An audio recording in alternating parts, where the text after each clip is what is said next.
Good evening. Welcome to the Adventurers Club of Los Angeles. It's Thursday at 7:45. We are here with Kevin Lee, member 1163. Welcome, Kevin. Great to be here. Thanks. So obviously we're still broadcasting. The club's still shut down. I hope you're enjoying these stories via our YouTube channel. If you like our YouTube channel, please don't forget to subscribe. So we're here tonight to talk to Kevin Lee. Before we get started, could I say something?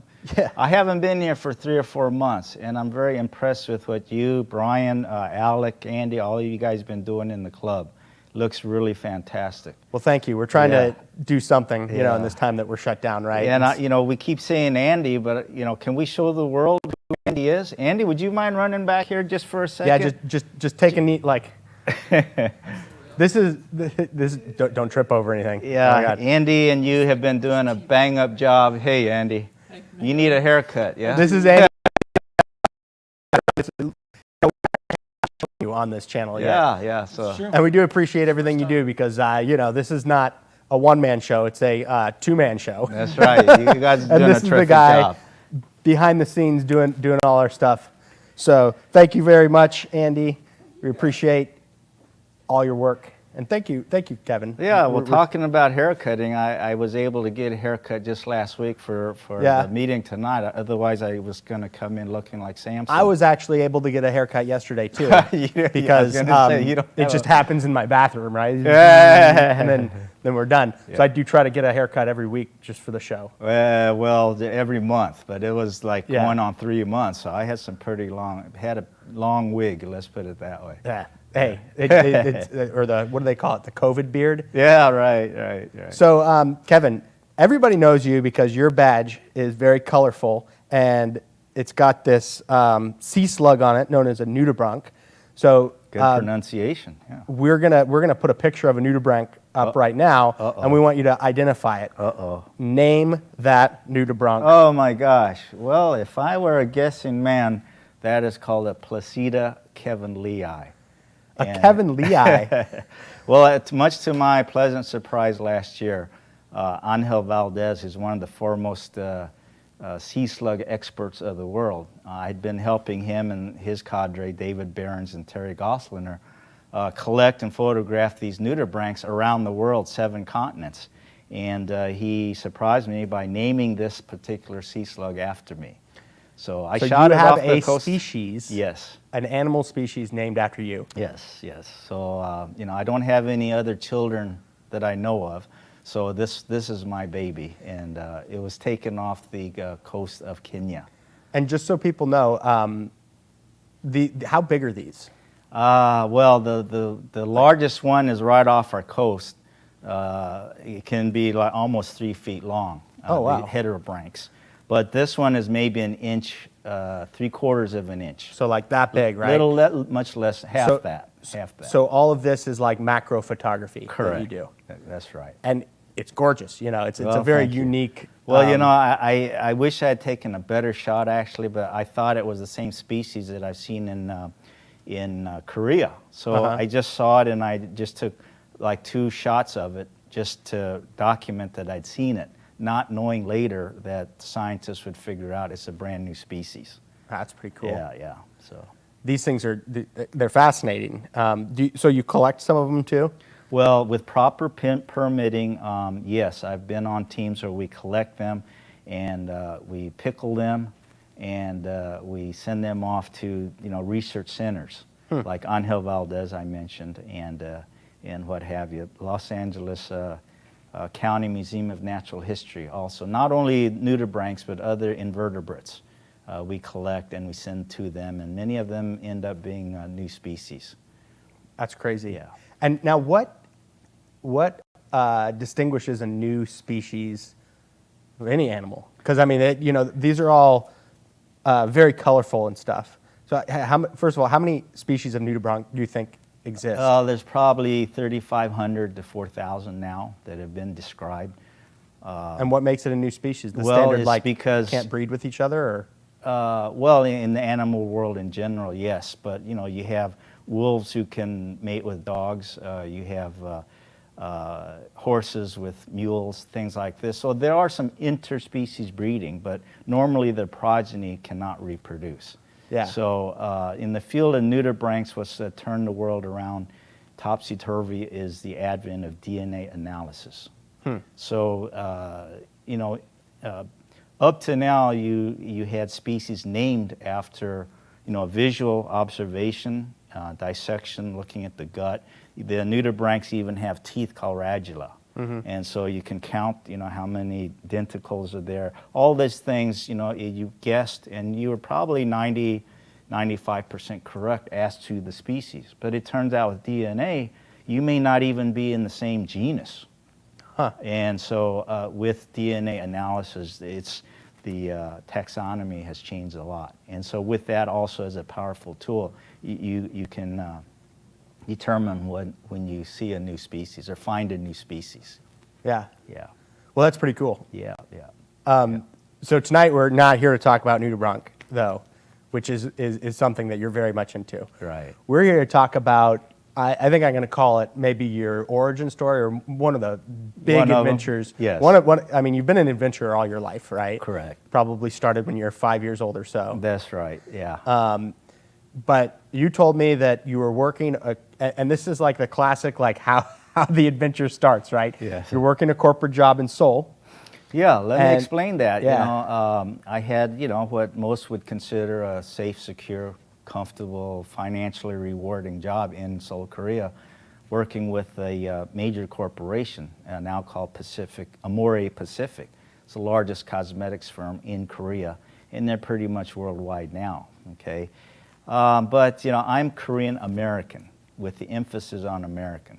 And you know, culturally, the way I think, my values, you know, American.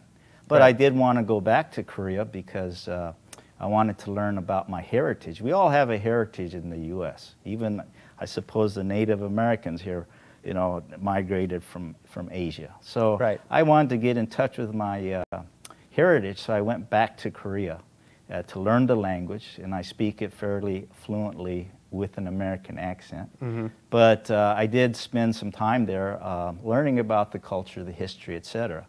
And you know, I supported myself by working in a corporate position.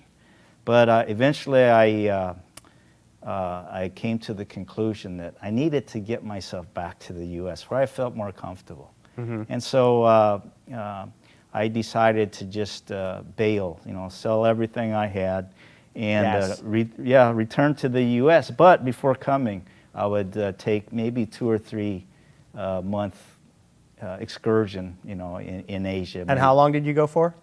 Well, ended up being 3 years total. Yes. This is how it goes, right? That's Like, right. you know, I really got to go out there. I gotta see the world. I'm going to take a couple months off, and then you do it. That's right. And then yeah. 3 years later. So you bought a TRW plane ticket. Yes, TWA back. TWA. Yeah, TWA. TWA. Back then, Trans World Airlines. They had a special ticket that would enable you to fly around the world and do it all within 1 year, you know, for a set price. And I thought the price was pretty good, so I bought a business class ticket, and it was, you know, maybe a couple $1,000s back then. This is early '90s. And you know, I figured it was cheap enough just to use it, you know, in the 2 or 3 month span that I'd planned. And so it allowed you to go one way around the world within 12 months. And so that's how, you know, armed with that, I set out. So like as long as whatever your destination airport was still, you know, and progressing across the time zones or progressing Right. in the right direction, you're good to go. Right. So you could go up and down and up as long as you keep going west That's right. Yeah. or keep going east. Right, but you're they set. did allow me to backtrack once from Cairo but to Nairobi, but essentially I went around the world from east to west. Yeah. Very so my cool. first stop was in Thailand, and you know, I rode motorcycles back then. I loved them, the freedom you felt and all that. I forgot when I rented a motorcycle that they drive on the opposite side that we do Oh. here in America and in Korea. So you know, I got the bike, I fueled it up, and I buzzed out of there and nearly became a hood ornament, for a car. Yeah. First thing, I'm sure they see a lot of that, right? Here goes this guy on a motorcycle. He takes off. Oh, wrong side. So one thing that I did in Pattaya was bungee jumping, and it was sort of, I wanted to overcome the fear of heights, acrophobia. Did it work? And I'm not sure it did, but it was a thrilling adventure. And You at least proved that you can do it. yeah, I loved it so much I did it twice. The first time, it's a huge crane that pulls you up and in a cage, and I'm at the top looking down, and it's on land, so they have a painted blue square, mimicking water, and they open the gate to the cage, and I'm hyperventilating, and the guy next to me puts his hand on my shoulder, and I said, "Don't touch me, don't touch me," and then you get the heebie-jeebies. I mean, one of the innate fears that humans have, even as babies. They've conducted tests where the baby crawls on a mirror surface and comes to a, seemingly drop off. Yeah. And the baby will immediately stop. So, that's a protective thing. I know. Anecdotally, my baby Yeah. gets to the edge of the couch and he doesn't. He goes right off? He's gone off a couple times. See, he's an adventure. We catch him, right? But we're not really sure. That's interesting, though. I mean, I'm terrified. I know people, though. I have friends that will walk right, like if it was the Grand Canyon and literally like a huge drop, they just walk right to the edge and then look over and then be like, okay. Yeah. And I understand that, the balance is there. But it's something in your mind that triggers that, oh shit, I could die. But I know some people can walk up to the edge. Yeah, they're amazing. I don't have that ability, but I'm looking down, and my brain is saying, everything will be okay. I checked out the bungee cord. It's thousands of strands of this rubber material. Mm-hmm. You've got aircraft quality attachments on it. So my mind's saying, you're safe. Do it. But your heart says, oh, what the hell are you doing here? But you did it, and and the reason I did was sort of, I guess, a mixture of pride and shame, because I looked down and there's a big crowd of people, and I thought, man, if I don't jump and I go down in the cage, I never live this down. So 3, 2, 1, and I jumped off, and the thing, you drop down and it pulls you back, almost back to the cage. So you have several oscillations. It was really thrilling. So again, it was so thrilling that I did it a second time on the spot. First up on your trek, motorcycle, bungee jump. Let's get this hard stuff out of the way. That's right. Yeah. So then I'm walking in the streets of Kathmandu. I mean, not Kathmandu, but Bangkok, and I see a big poster in a travel store, flights to Kathmandu, Nepal. And I've always loved mountains since age 5. I was roaming around remote mountains of Hyampam, which is a remote place inward from Eureka, California. They still don't have telephone service to this day. It's only because of satellite phone that they can communicate with the outside world now. But anyway, so that piqued my interest, and so I just bought a ticket. TWA doesn't fly there, of course, in a remote location like that. So I just got a separate ticket and went into Kathmandu, and that's where I started trekking. So this was completely impromptu. Impromptu, yes. Right. You were on. You had a couple months, and you were going. You saw a poster, so you went. Yeah. So you started trekking around Kathmandu. Yes. The first thing I did was looked up the major trek. That was the Annapurna Circuit.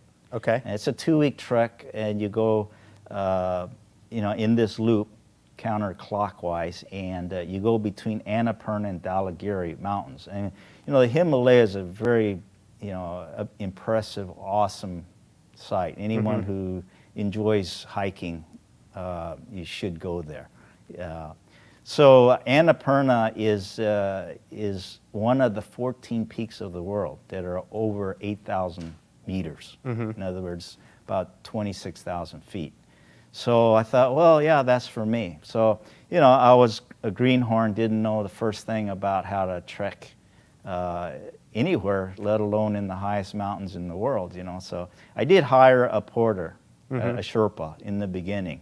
And then after 2 days, I figured out you really don't need a guide or a porter. You know, I was carrying about 35, 40 pounds on my back. Yeah. And you get used to it after 2 or 3 days, you know. Your back kind of rails at it the first day, but, you know, you settle in. And so I released my guide after a few days, and I just started trekking myself with a little guidebook like Lonely Planet. You know, it shows you the villages, and the whole country caters to trekkers. Interesting. So I probably did not spend more than $10 a day for all I could eat and a place to sleep. And what was the lodging like in that area? Just very rustic. I mean, you don't go to Nepal for creature comfort. You know, you're not gonna find a Hilton hotel. But you it's a know. place to stay. It's a place to stay. It's comfortable. I mean, fresh air, clean air, very interesting people that are friendly, and you're among the, you know, the most magnificent mountains in the world. And so, yeah, the first day I launched off, I saw 2 European guys. I think they were from the Netherlands, rushing the opposite way. I mean, on a run. And you know, I quizzed them. What do you guys? What's happening? Oh, we got to find a doctor. Why? Oh, my friend got bitten by a rabid dog. And so they had to rush and, you know, get the shots because, you know, rabies is a serious thing. Yeah. And I've seen dogs die in India, for example, from rabies. It's a gruesome disease. Yeah. Yeah. So, yeah, I started off on the Annapurna circuit, and I was eating dal bhat, which is rice and some lentils, little pulses, you know, like beanies. Right. And it's a wholesome diet. Right. Carbs and some protein, right? Exactly. And you're trekking maybe, you know, 6 to 8 hours a day. And I tend to rather walk quickly. So I could usually cover 2 villages instead of, you know, 1 per day. And you know, I wasn't running a race or anything, but you know, that was my style of walking. So I looked on the map and I saw this place called Tilicho Lake. It's about 16,500 feet thereabouts, and it was billed as the world's highest lake. And I guess it depends on the definition of a lake, because you know, what's the difference between a large pond and a small lake? You know, but anyway, this was a huge lake. And so I was curious about it, so I went off the main trail, and I actually had to hop over some barricades. The army, Nepali army was in that area shutting things down because at that time there was a communist insurgency. Yeah. And so they were trying to control that area, remote as it was.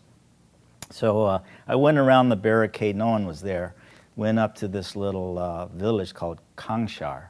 I think that's the right name. And it was like a medieval town. Everything made, at this point, you know, higher altitude, everything made of stone.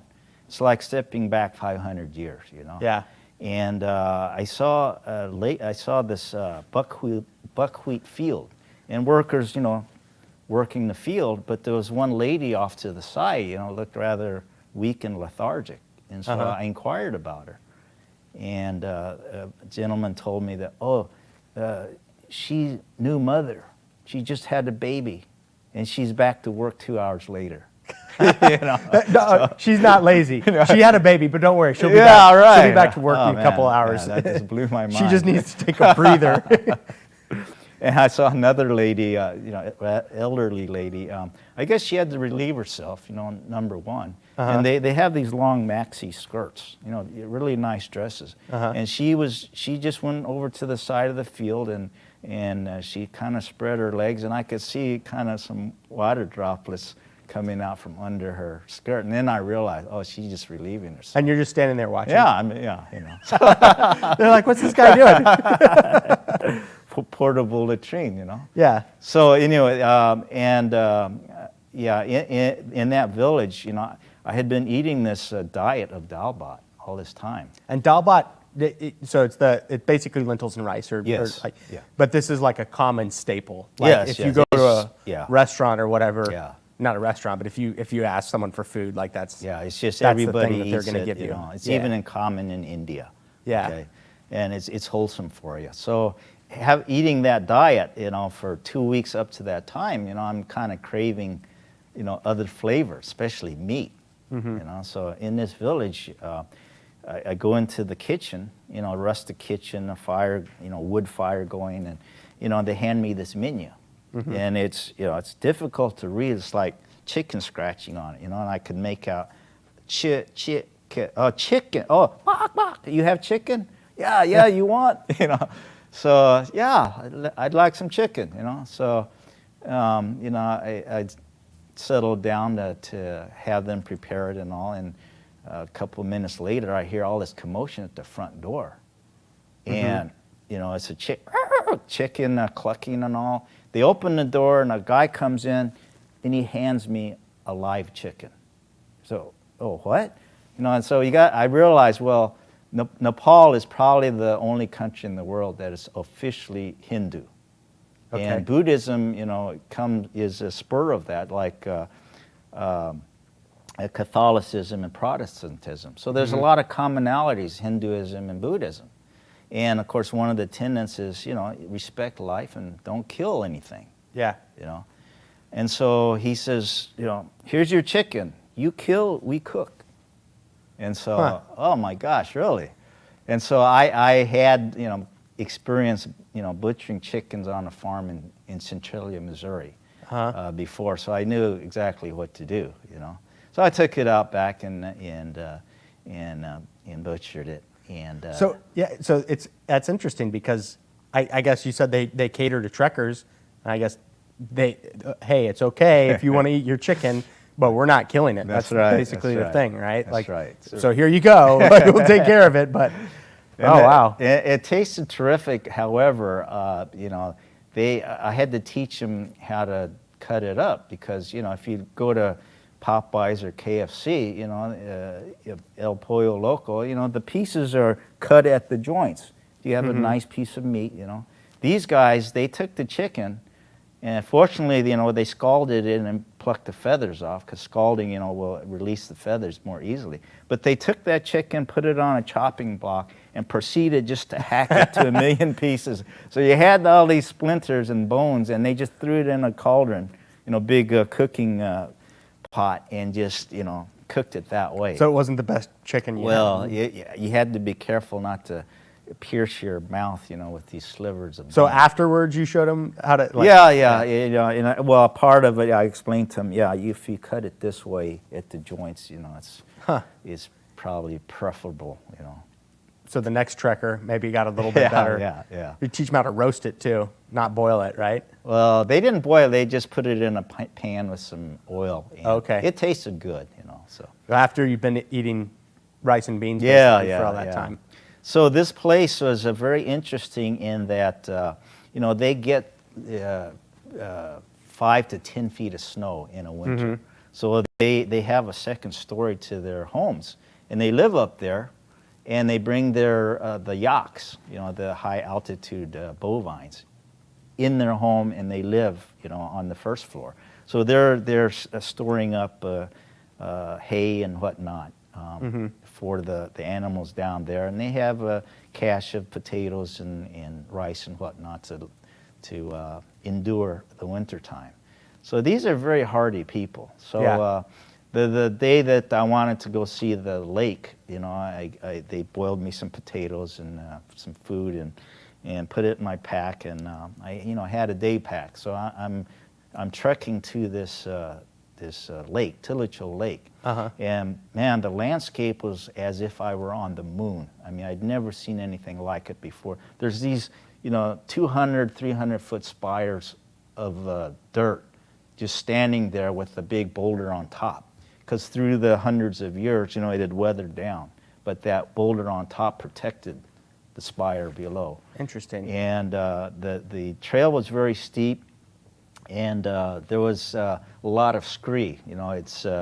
It's a gravel, gravel slope, and if you stood for any amount of time, 5 seconds on that trail, then you would start sliding down. Yeah, so hiking on scree sucks. So So you just have to keep moving. Yeah, it's almost like you're trying to like shuffle down. It's almost like you're sliding, right? Yes, yeah, and like you you're would going down a slide. sand dune. You're not trying to You're just trying to kind of control the descent. Yeah, that's right. Yeah. It's really hard to go up. Going up, it's the worst. Yeah. In this section, fortunately, we're going horizontal. Yeah. But still, you had to watch yourself. I made the mistake of trying to avoid some yak dung on the trail. Yeah. And It's a good foothold, right? oh man, I lost my foothold and started sliding down. I made it back and then your up. face is in the yak dung. You're trying to avoid it, but you Well, face planted. that's, you know, like the saying is, sometimes you can't avoid shit, you know. Yeah. So that was one time I shouldn't have, you know, tried to avoid it. But I started up the steep ascent to the lake, and I was not feeling well, and I came down with a touch of AMS. That's acute mountain sickness, high altitude sickness. Right. And what happens is your digits start to swell up, your fingers, your toes. Did you have trek poles? No. No. A lot of people use those, but I don't like those. Yeah. I think, you know, you become too dependent on balancing with those. Yeah, that's just a personal thing. I know my buddy like. It helps with the puffy hands. If well, you ever notice you get puffy hands when you hike. Anyway, but you had AMS. Yeah, I got a touch of AMS, and you know, you feel nauseous, you get a headache, and your digits swell up. You just feel like crap. And so as I'm going up, I mean, I got it pretty badly, and I would literally take 5 steps slowly, just 5 steps, and my lungs would be heaving, and I would have to rest a minute just to catch my breath. My heart was beating, you know, 1,000 times a minute. And were you by yourself? I had a German buddy with me. Okay. Okay. He did fine. Yeah. And in fact, he went ahead of me. But you know, it was a slow slog for a couple of hours just to cover a quarter of a mile. Because when you're going that slowly, you know, I finally reached the top, saw this massive lake, and it was quite an amazing sight. And I went down and washed my face. It's glacial water, so it's almost 32 degrees. I mean, Yeah. it hurts. And I stretched out and I took a short nap. That kind of revived me. Yeah. And the thing with AMS, if you ever come down with it, the antidote is to go back to the last place you felt comfortable, and within 24 hours, your body will recover. So you came down. Yeah, But I you came- did see the lake. Yeah, I did see the lake. Yeah, Yeah, you pushed through it It and- was impressive. Yeah. Yeah. So then came back down and recovered from that. Then we backtracked to the main Annapurna Circuit Trail, and then we hiked up to Trolong Pass. Trolong La. That's the Trolong Pass. And that's about what, 16, let's see, 17, about 18,000 feet. So it's higher than Everest Base Camp. Okay. And then from there, it's just, you know, steep down to a place called Muktanat. And along the way, I discovered marine fossils, Really? even that high. Why? Because, you know, the Deccan Peninsula of India smashed up against Asian continent. And that's what uplifted the Himalaya mountain range. Doesn't that blow your mind? Yeah. That Yeah. the highest points on Earth used to be the bottom of an ocean somewhere. That's right, yeah, yeah. And you see that and you're like, Yeah. what? Yeah. You know? And the Himalayas are still rising because of that, you know, a few centimeters a year. Everest is what, 29 feet, but it's probably over that now.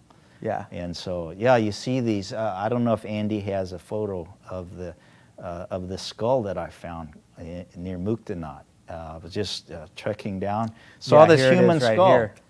Yeah, is that, you see That's it? a good yeah, that's a striking picture. Yeah. So, How old were you in that picture? what do you want to guess?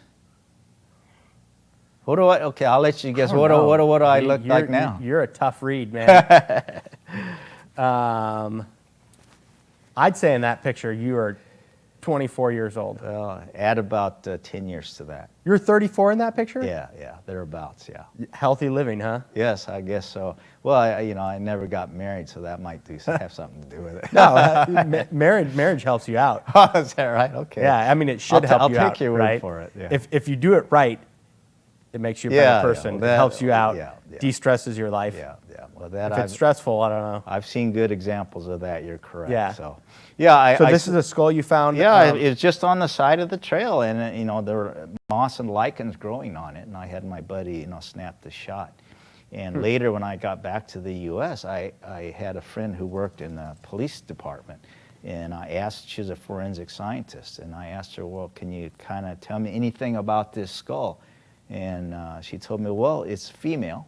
And the lady was about 35 years old. How'd she know that from that picture? Well, I know, she's a forensic scientist. She works with police, you know, to crime scenes and all that, you know. She knew it was female from the skull? Yeah. That's what she told me, and I haven't changed the story, you know. So anyways. It is a small skull. Like, so compared to your head, it's like... So I tell people that's my girlfriend. That she's sort of an airhead, but we get along. Yeah. And you left your girlfriend back in Nepal. So where did you guys go from there? Well, so, you know, continuing around the Annapurna circuit, and Jomsom was a place, actually planes can fly in there. Past that up, and I'm still trekking, and at one halt, I ordered some soup, and I think it probably came out of a package, because, man, I got sicker than a dog. And I'd met up with, I was solo by this time, I'd met up with a guy from England, a barrister from London, and we had a nice talk. We were kind of trekking together. Barrister's a lawyer. Lawyer, yeah.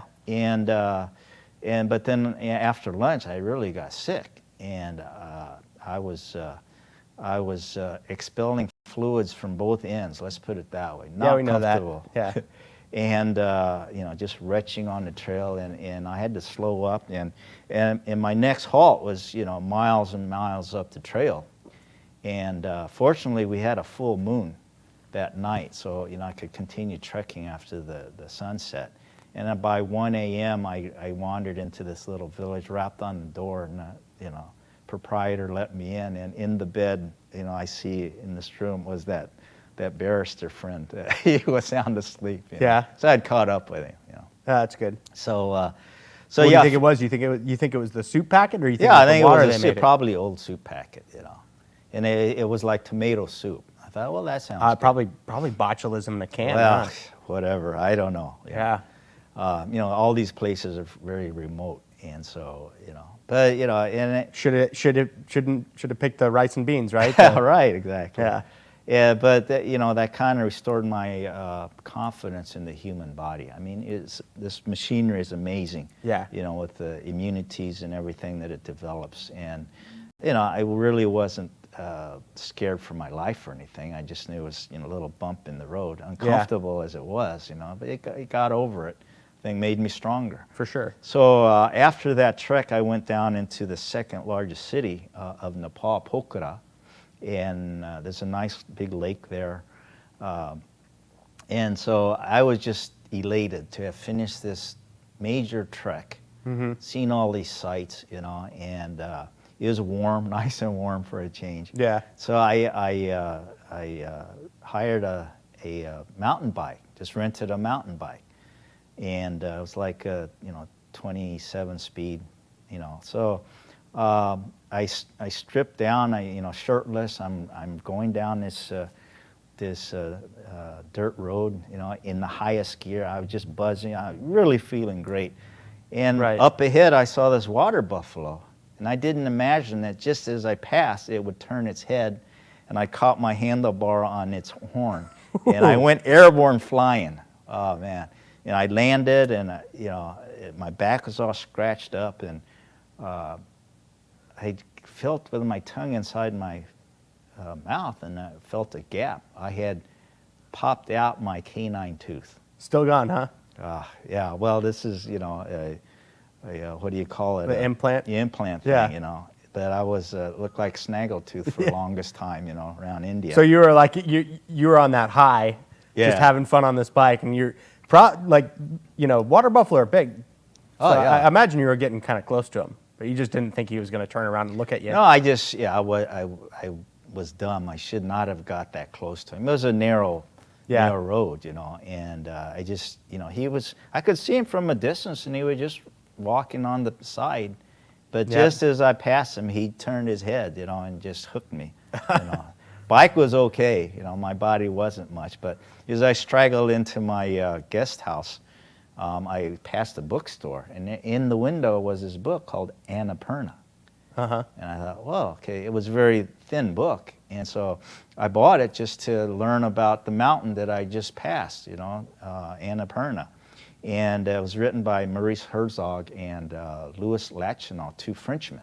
Mm-hmm. And it was the first ascent of an 8,000 meter peak. I told you there's 14 of them in the Right. world.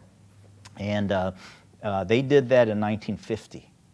And, you can imagine back then, no GPS, no cell phone, Oh, yeah. no high-tech clothing, all that. And these gents got up there, and it's just like 26,000 feet. And, they had to record the event to prove they were on the summit, right? So Maurice, he takes off one glove to handle the camera. Well, he dropped his glove, and he saw it slither down the mountainside. And from then on, everything just went to hell. Okay? Yeah. They had a terrific time just getting off the mountain. It's much more dangerous actually coming down a mountain than it is going up. You use a lot of energy going up, but gravity is against you when you're coming down. So if you slip, the gravity pulls you down. I was just looking this week at some guys that I guess it's common. I don't know why I never picked up on it, but there are some people that have paraglided off of Everest. Right. Have you seen that? Yes. That seems like a really good way to go. I'm not sure how much more dangerous it is, but I mean, after making that climb and then having to come back down, like you said, it's much more dangerous. Yeah. It seems like paragliding is a very, very good option to get off. And I don't know where they land. I mean, shoot, you could land anywhere, right? Yes, but if they have control, which they do, of the updraft, and there's landing spots. I'll get to Everest Base Camp in a minute. Okay. Okay. But So you, on this trek, you decided to trek to Everest Base Camp. Well, yeah, it influenced me to do that. Yeah. So Lachenal and Herzog, they came down, and the Sherpas down below, with their binoculars could see it. They were having a difficult time coming down.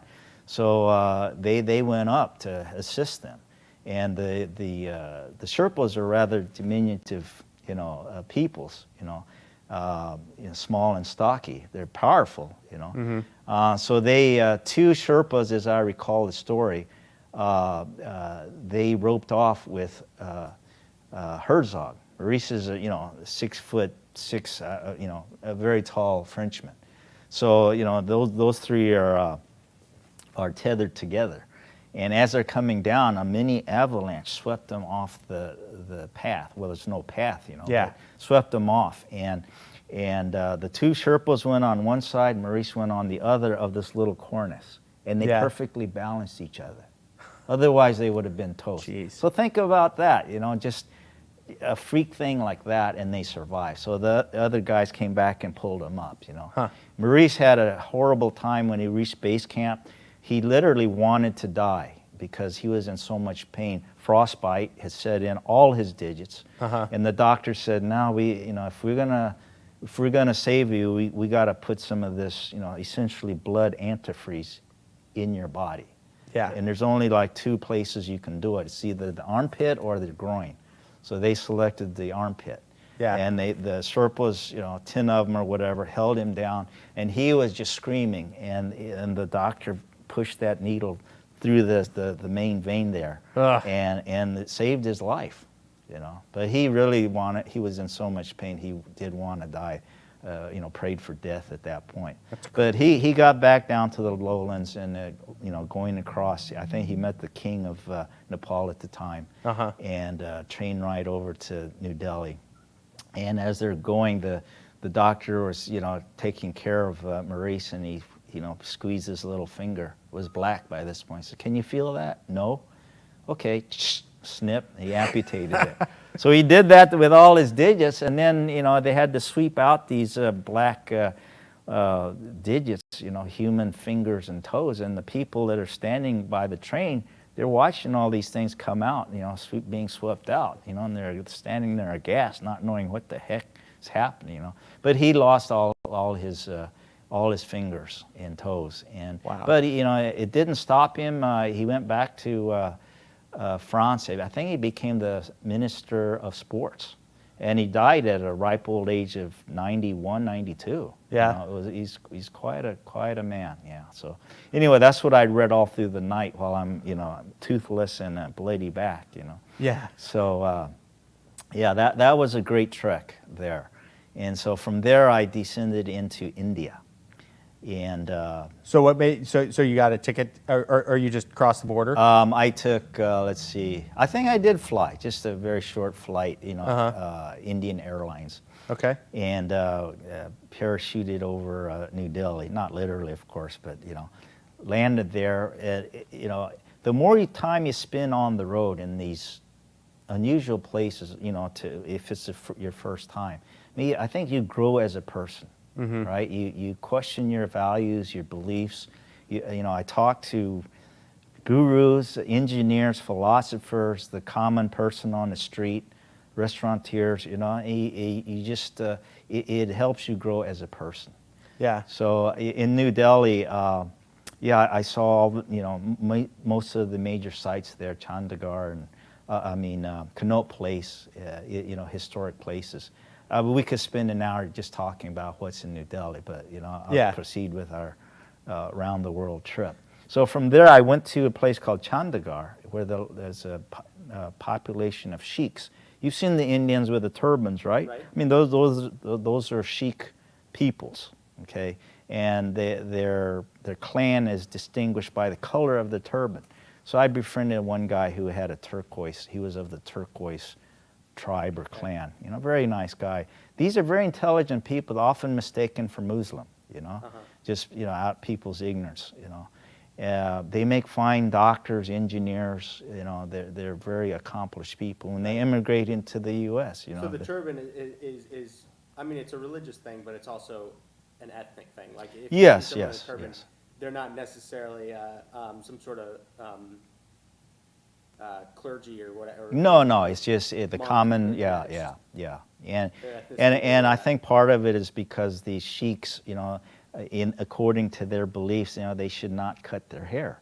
So the men have really long hair, and they wrap it up, and the turban serves to hold that in place too. So there's a functional reason as well. Yeah. So Chandigarh is a very interesting place. Sukna Lake, the rock garden. I did happen to wander into Mother Teresa's orphanage. So she had started that many, many years ago before she had become famous. So that was interesting. From there, I went up to a place called Dharamsala, and that's in the foothills of the Himalayas where the Dalai Lama lives now. So he was, he escaped out of India in 1959. And that's where he lives now. India gave him permission to stay there. And that's like an independent area. No, it's India proper. It's India, but the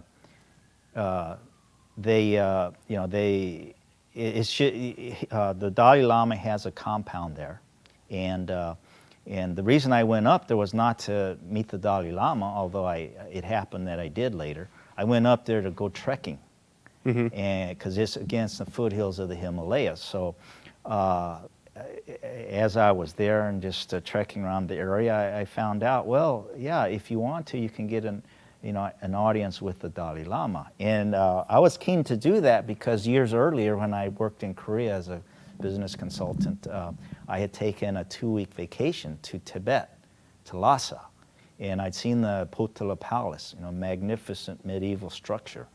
And that's where I bought the autobiography of the Dalai Lama, and in it he explained, how he escaped, and many of the donkeys and whatnot, mules was it, that fell off the cliff and burst their guts on the trail, and So now you're in his village. So now or I'm you're in his where town, he's residing in India, and you find out that you can go see him if That's you right, apply yeah. to. Yeah, so you just show your passport, they register, and on the day you meet him, they check for any weapons or anything, because he's a controversial figure to some, especially China, since they took over Tibet.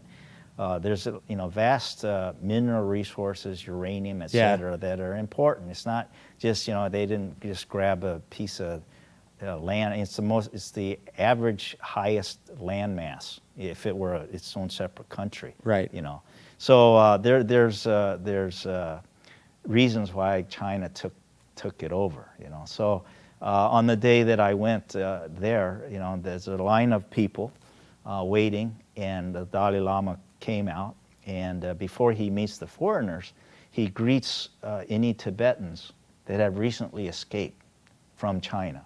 And this one nun, she was presented, and upon seeing the Dalai Lama, she just collapsed and wept. She was in such reverence for, you know, the Dalai Lama is revered almost like a god there, you know. So he you know, bid her to stand up, asked her some question, and he instructed his assistant to help find her a job and things like that. So he really showed a lot of compassion. Wow. For this lady. And then, yeah, one by one, people come up, and So it's an individual like meet yes, and greet. Yes. So And- does he bless you, or Yes, do in you fact, do you get a before little conversation? you know, I or- had prepared for the meeting, so I wore this one shirt that said Burang Jin on it. I had it sewn on my shirt, T-shirt, and that's what I trekked with, you know. So I washed it and I folded it, and when I got up to the Dalai Lama, you know, he greeted me. We exchanged some pleasantries, and you know, I pulled out that shirt and I asked him, you know, Your Holiness, would you mind blessing this shirt for me? Oh, sure, you know, and he blessed it, and he gives a kada. It's like a scarf, silken scarf, and you know, you greet him, and he places this silken scarf around your neck, and you know, I kept that for many years. I'll finish that story up in a minute too. But then, as I started leaving, he says, "Young man, you know, come back." You know, oh, what did I do wrong? You know, he says, "What did I just bless?" You know, and then I showed it to him, and Burang Jin in Tibetan means free Tibet. Then you know, he got it right away because it was written in English, not the Tibetan script. You know. Interesting. So he blessed it again, you know, and that was my meeting with the Dalai Lama. Strangely, you know, they say nothing happens by chance, and I ran into the Dalai Lama, met him twice after that without trying. You know? Really? Yeah, it was. There's some connection there. On this trek, or Yeah, in that same time frame. Yeah. in the whole 3-year period you met him? Yeah, well, because I had gone back up to, gone to the other side of India and met him in Sikkim, where he was, and then I met him on the airplane, and you know, Wow. I said Tash Tilak, you know, greeted him, and he remembered me. You know, Oh, that's cool. Yeah, so yeah, let's see, where am I on this trek? Oh, you just met the Dalai Lama. That's a Yeah, huge- okay, yeah, so yeah. And then after that, then I came back down to the lowlands. Few people realize that India, you know, when you see movies and whatnot, is hot, dusty, flat, you know, dirty. But India is also home to the 3rd highest mountain in the world. Really? And it's Which called, mountain is that? It's called Kanchenjunga. And that's over in the Darjeeling area. And I'll get back to that in a moment. To get there, though, I went down to the lowlands, and I started across the northern part of India. You know, you have to see the Taj Mahal. It's one of the most beautiful buildings in the world. Okay. Yeah. Rabindranath, the Nobel laureate, he said of the Taj Mahal, it's like a teardrop on the face of humanity. I mean, it's just an exquisite building from afar, but if you get close to it, as I am to you, you see this intricate inlay work of stone. Yeah, just put in there piece by piece. Oh yeah, across it's this huge amazing. building. Yeah, Rick Flores, one of my the buddies and past president here. He was over there not long ago, and he saw it. He was really astounded. In Wow. fact, he bought a piece of I don't know what you call a pot, I guess, with the same kind of artwork. And if you shine a light inside it, it just blows your mind. So It lights if you up. go to India, you need to to look at the Taj Mahal. For sure. I'm not a fan of going, running to a famous place, taking a snapshot, and running to another place and doing that. Take time to to imbibe the local culture and Yeah. learn about the country. And that's what I was doing in India. So I kept going across. The next major stop was a place called Benares, Varanasi today. It's by the Ganges River. The Ganges River is holy to the Hindu people because, well, it has a bacteriophage, you know, a bacteria that eats bacteria. So it was a Okay. very clean river, and the headwaters are actually in the Himalayas, okay? Unfortunately, because of the oppressive humanity that relies on that river, sections of it are not so clean, and that includes Varanasi. But the interesting thing there was, this is a holy city, so people, especially near the end of their days, you know, their sunset years, they all gravitate to Varanasi. They want to die there because of its holy status. So you have these burning ghats, and they're raised. Got? Yeah, Ghat. Ghat. Ghat. And it's just a place where funeral pyres are. And so, you know, depending on your relative financial status, you know, if you're a poorer man, you just get a simple linen covering over your corpse. And, and your body is burned, you know, with the cord of wood there. If you're very rich, you can hire priests, you can have garlands of flowers, you can have a silk covering, and a very elaborate ceremony, okay? And I watched all of this, you know, the high and the low. The funny thing was, near the burning ghats is a crematorium, electric crematorium, and you could, you know, maybe get a cremation for $2 there instead of paying, you know, $20, which is a princely sum there, Right. or, you know, $2,000, these burning ghats, you know. Man, But- you don't get that in the U.S. I feel like you can't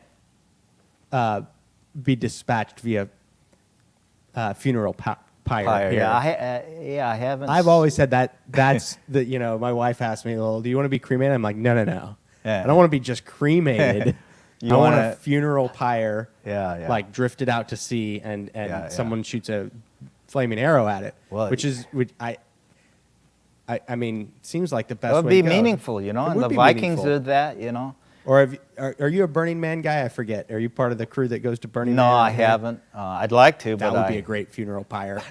They should sell that.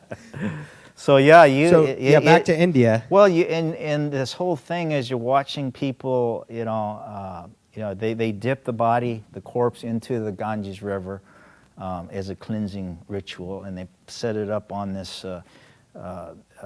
They've stacked up wood. You know, the wood drifts down from, you know, miles above, and they collect it, and they make this sort of bonfire thing, and they put the corpse on it, and the shamans or priests or holy men, you know, they do their chanting, go around whatever many times is required, and they light the fire, and they throw pellets, you know, flammable pellets of something, and it just, you know, fire goes up, it singes the covering, the shroud right off, and then the flame will catch the hair, and that just singes off, you know, and there's a peculiar smell to all this. I don't know if you've ever smelled burning hair, and then burning flesh, I mean human flesh. Yeah. And you know, the skin gets charred. I don't want to get too graphic for some of you who are watching, you know, but let me just describe it a little further. So the skin turns black. You hear the sizzle of human flesh, and you know, at the 15-20 minute mark, one of these guys comes around with a huge wooden staff and to the head of the corpse, and he raises it up, and bam, he smashes it down on the skull, and the human brains, you know, come out sizzling. And in this way, they believe that the spirit or soul of the person, you know, goes up into the next world, you know. And all this, you know, it gets you to thinking about life. Yeah. Seriously, and you see it in the raw, you know. Well, I think, you know, oftentimes when we hear about a body being burned, it's a very, it's not a good thing, right? This is a very beautiful thing. This is a spiritual Yes, thing. yes. This is like a celebration and releasing the Yes. soul. I think normally when we hear about burning flesh and stuff like that, it's something Yeah, horrific, right. horrific And is what going are we? on. But you know, But this isn't a horrific thing. This no, is no. To me, it like you used the word beautiful thing. beautiful. You know, it was beautiful in that you know it's a miracle that you and I are sitting here as human beings. But we're a combination of atoms and molecules. You know, let's put the spirit aside for now. You know, we're imbued with the spirit. You know, but you know, it's energy. And it's just energy changing forms. You Right. know? E equals mc squared, you know, as Einstein put it. So it's a different form of energy, you know. So you ponder all these and things, and again, I think in doing so, you grow as a person, you know. So from there, I saw. so. And this village or city that you went, this was kind of like their thing. Like this was a place that people would trek to at the end yes, of their yeah. life. This is not because- just a village. This is a major city. Yeah. Probably millions of people. But one of the things that they're famous for Yes. is It's a holy city. It's a holy city where you want to be You go to die. yeah, Yeah. and burned. Yeah. Yeah. Interesting. Yeah. So from there, I went, continued across from west to east, and I visited. Let's see, what's this? Sarnath. Yeah, that's where that's where the Buddha supposedly got his enlightenment. And there's a Bodhi tree there that he sat under when he reached enlightenment. Few people know that Siddhartha, you know, the Buddha, as it was a prince of a noble family, you know, very well-to-do, and he was born in the current town of Lumbini in Nepal. And he, you know, life was good for him, but then, you know, he went out of the compound and saw people suffering, dying and sick, you know, and that really changed him. So he wandered about, and in this place under this tree, you know, he, quote, reached enlightenment. And the rest is history, as they say. So he was a Hindu before he became, you know, started Buddhism, let's say. Right. Yeah.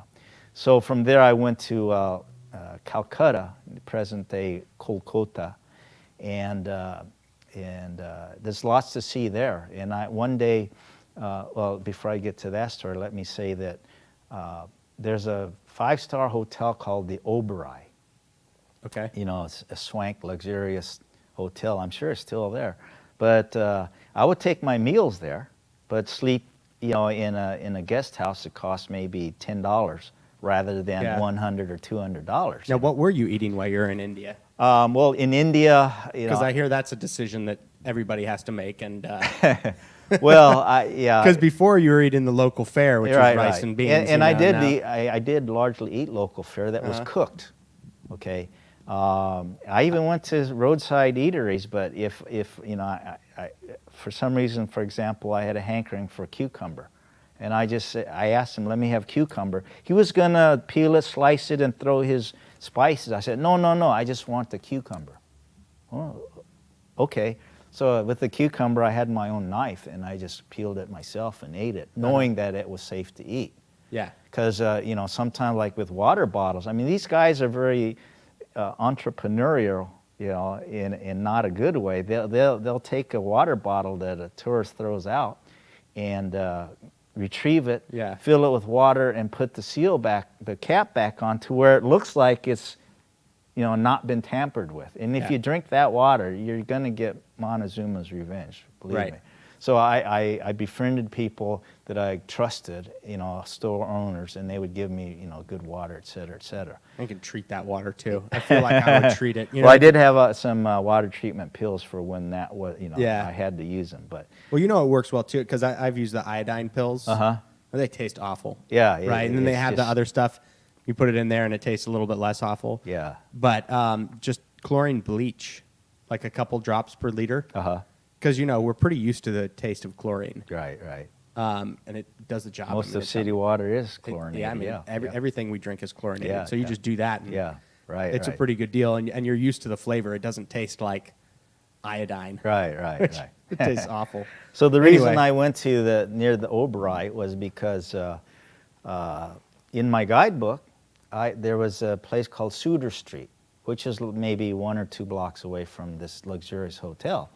And what happens every Sunday, there's a group of people who are trying to help out the indigent and the poor. And so they gather, they cook some food, and they serve it to people. And I just wanted to, go observe that from a distance, see what's going on. And so when I got there, again, this sort of makes you think about life. Long line of people, they had beat up pans, dirty, plasticware, even newspaper to receive this rice and other foods. Well, one teenage guy, he had nothing, just loincloth and kempt hair and cake of dirt on his body, and he was hungry. Obviously, he came up and he just put out, palmed his hands, and they just obliged him, and they, put scalding hot rice in his hands, and he was appreciative and ate that. And so, that just was the juxtaposition of the high and the low, rich Just and the 2 poor. blocks away from this $200 a night hotel. Yeah. And so going back to why I took some meals there, so, I knew it would be safe, and it gave me some taste of Western food for a change. But generally, I ate local fare. Indian food is good.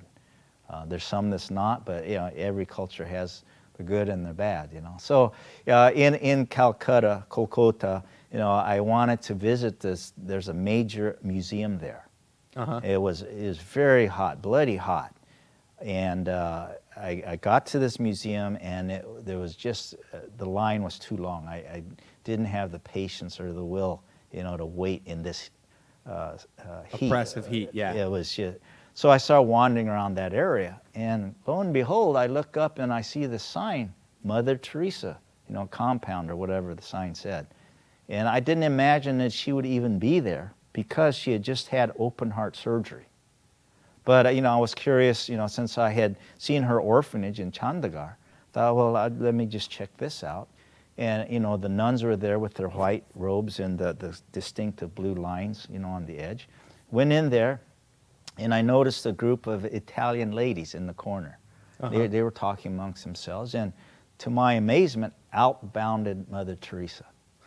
And she, the Italian ladies came over, and they're talking to her, and I didn't want to be obtrusive or anything, so I just stood back in the corner, and Mother Teresa kept eyeing me, and finally she just called me over, and so I went over, and she asked me, what's your name and where are you from? I told her, well, I'm Korean American, originally from Korea. And she said, oh my, we have such wonderful sisters in Korea. And she reached in her pocket and pulled out some amulets, little things that she had designed, pressed out of aluminum, had MT on it, and visage of Mother Mary on the other side in bas relief. And she just handed me like a dozen of those things. She kissed them and handed them to me. I only have one left because all my Catholic friends, wanted one. So that was my encounter with Mother Teresa. So far, first of all, how far into this trek are you? How many months in? Oh, this must have been 3 or 4 at this point. So you're 4 months in, and you've already met the Dalai Lama, trekked around Nepal, in the Himalayas, and met Mother Teresa in Calcutta. Pretty good. So you got a taste for trekking at this point. Oh, yeah. Because you're supposed to be done. You told me it's a 3-month trip. That's right, yeah. Well, again, I didn't have any... Is this a picture of you and Mother Teresa? Yes, that's correct, yeah. I was looking rather... You're 34 in that picture, Kevin? Yes. Man. And so, I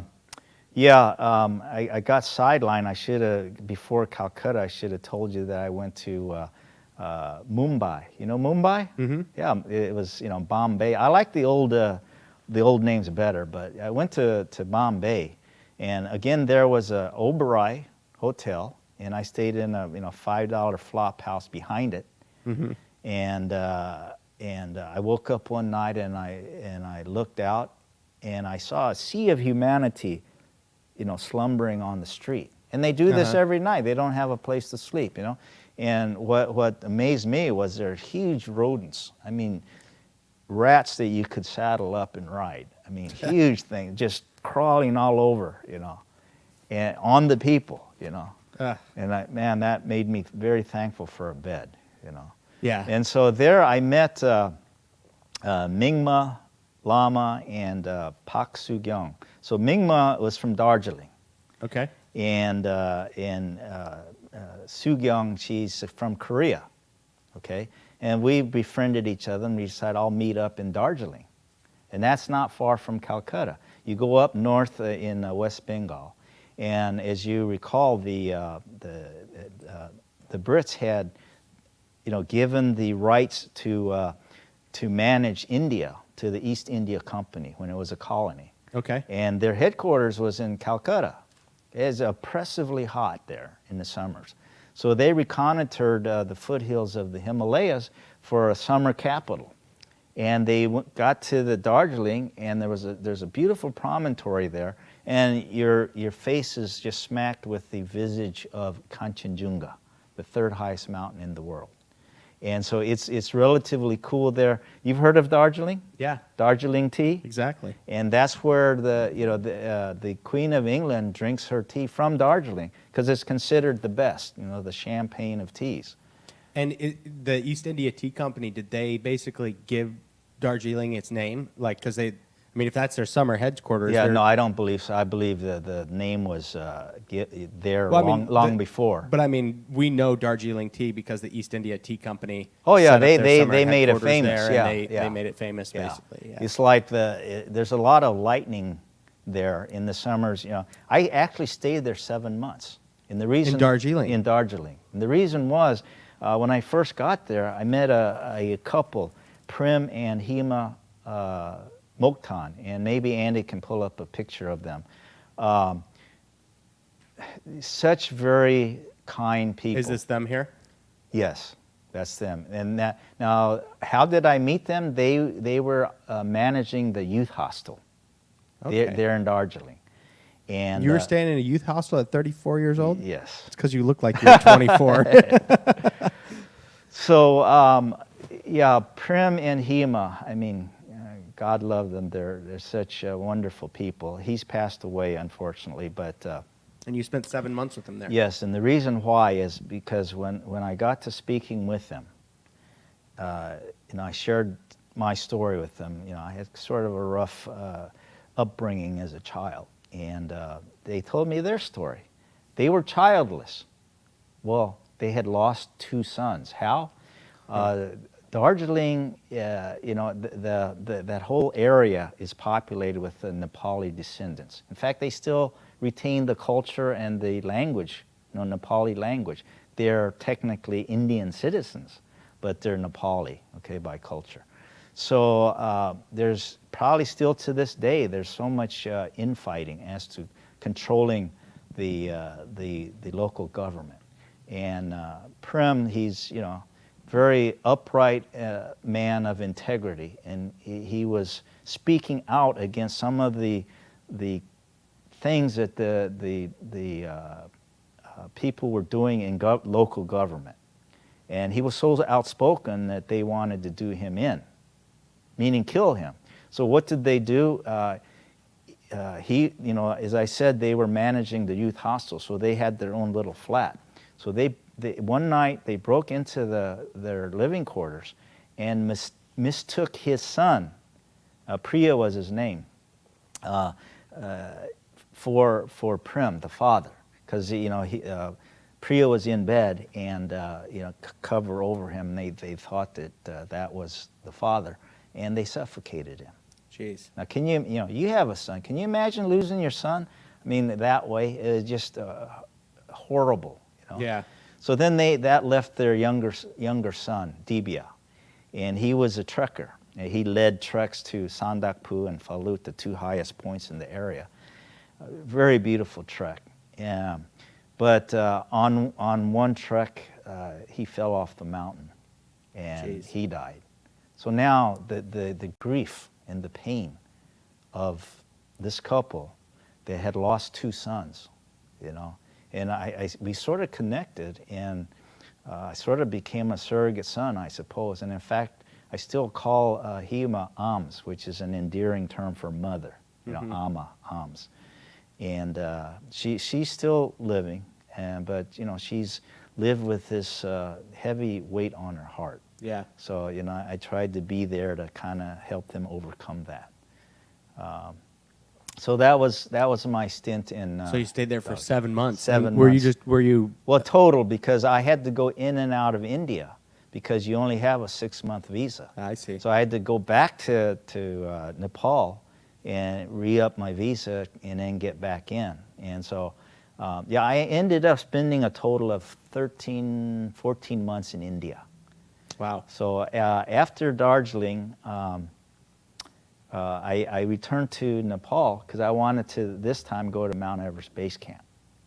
And I went from Kathmandu, flew in a little plane to Lukla Airport, which is an asphalted runway now, but when I did it in the early 90s, it was a dirt runway hugging the side of a mountain, and it wasn't flat, it's sloped, okay? Yeah. And the end of it, there's a mountain at the end of it, you know, so as I was telling my good friend Ava Peel, you know, she's the wife of Bob Silver, and she thought I was crazy to even do it, but, you know, I'm alive, right? But we flew in there through a thick fog, and you can't see anything, and the pilot banked the plane hard, and I looked down and I could see the runway come into view, and holy shit, what I see is the damaged fuselage of a plane that had crashed right beside the gravel runway. What happened to that plane? Oh, the fog was too thick. What about today? So I look around me, and all the other passengers, you know, they're white-knuckling their armrests, you know. And then, you know, their eyes get big when an alarm goes off in the plane, which indicates you don't have enough lift to keep the airplane aloft. Okay. But the pilot is okay with it because he's done this dozens of times, you know. He knows, well, exactly how to maneuver the craft, you know. So the alarm goes off when we hit that runway, and we hurtle up, you know, in a cloud of dust, and he turns sharp and stops the plane, you know. So that was my entry into the Sagarmatha Park, you know. And I felt okay to fly into Lukla because, you know, I'd been trekking in Darjeeling area, okay? So I wasn't subject to AMS. So, but if you fly into Lukla and you're not acclimatized, you can get severe AMS. In fact, one young man from Italy had done just that. He was, you know, a son of a rich family and wanted to find himself. You know, he had some domestic problems or whatever, as I heard the story. He flew into Lukla, and straight away he started trekking. He went up to Namche Bazaar. And he continued onward, and his body just couldn't take it. He expired, and Really? his body was covered up with a tarp, and his boots were sticking out, you know, at the end, and it was frozen solid. This And- was a guy on your plane, or no. This was a different person, no one that I knew, but you know, I heard the story, and it was just before I'd gotten there actually. And it took the Italian government, I think, 2 weeks to go in there and retrieve the body because it's very remote. right? So you do not, you know, Isaac Newton, I think it was, said, let's see, nature to be commanded must be obeyed, Yeah. right? So you have to respect the laws of physics.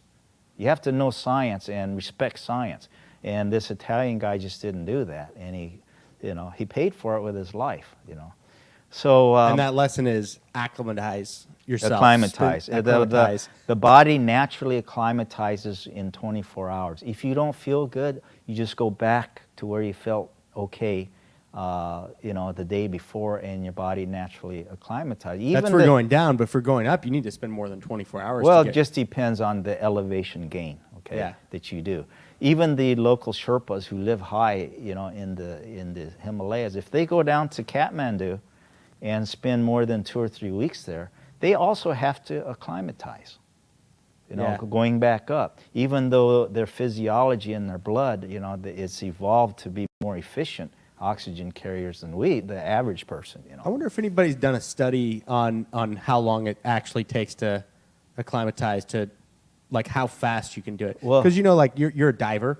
Right. Actually, for those people that don't know, your website is Diver Kevin. But you know how we have pretty strict dive tables. Like, this is how you do decompression. Right, right. And there's a lot of science behind, like, Right. if you follow this table, statistically, you're probably not going to get bent. Right.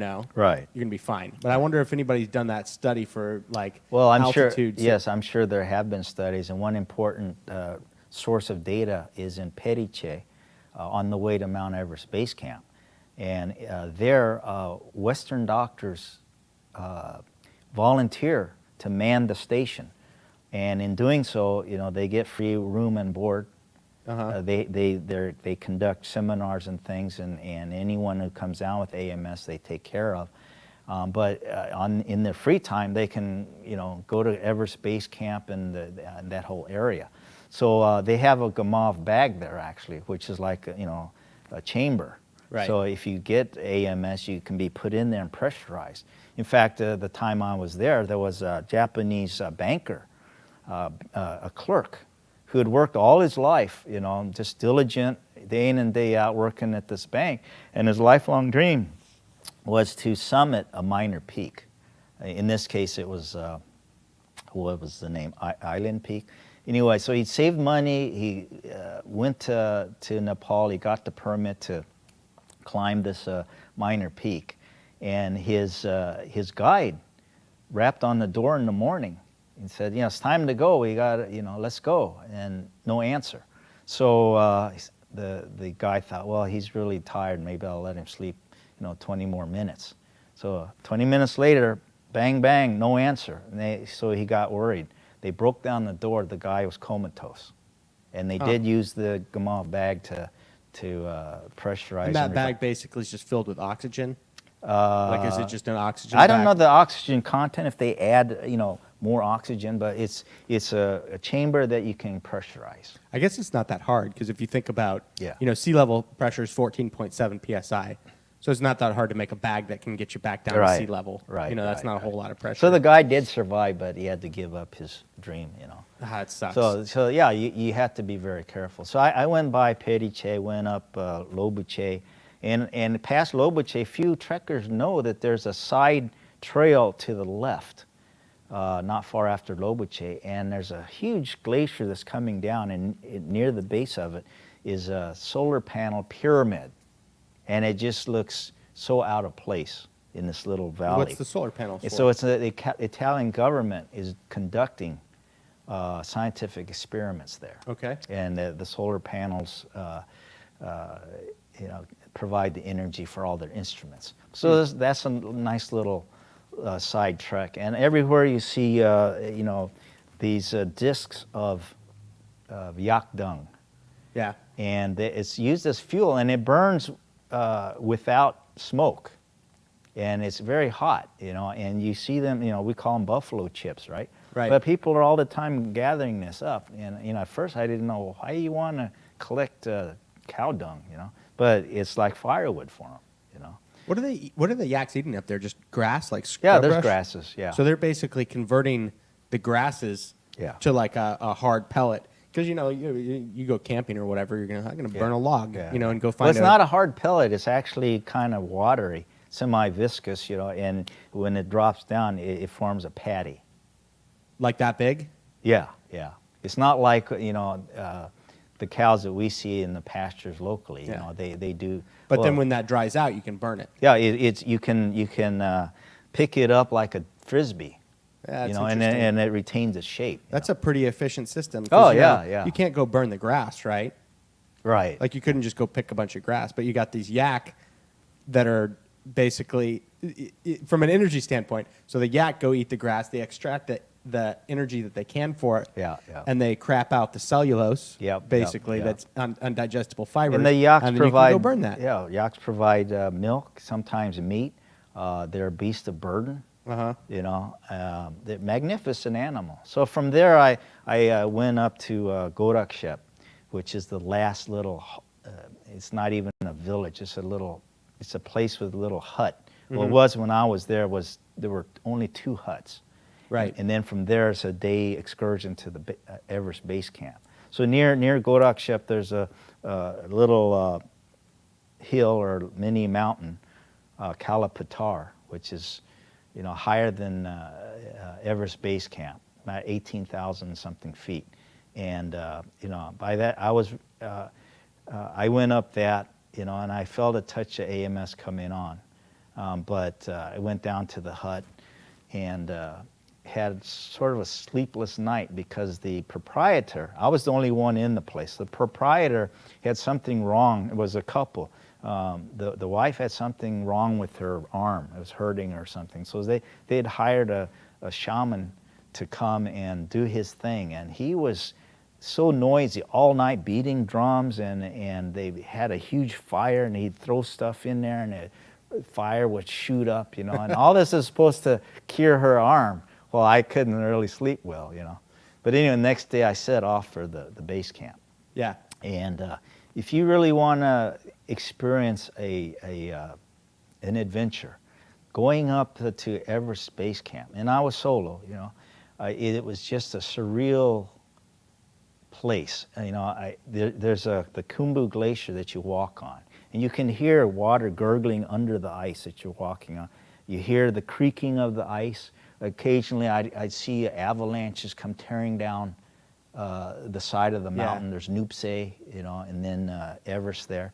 And going up was relatively easy. There's no trail, but one expedition, Robert Hall, he had already gone up. The expedition had gone up, and they've built these what do you call them, cairns? It's putting a big rock, smaller, and you can see on the horizon, these cairns that mark the trail. So very easy to go up.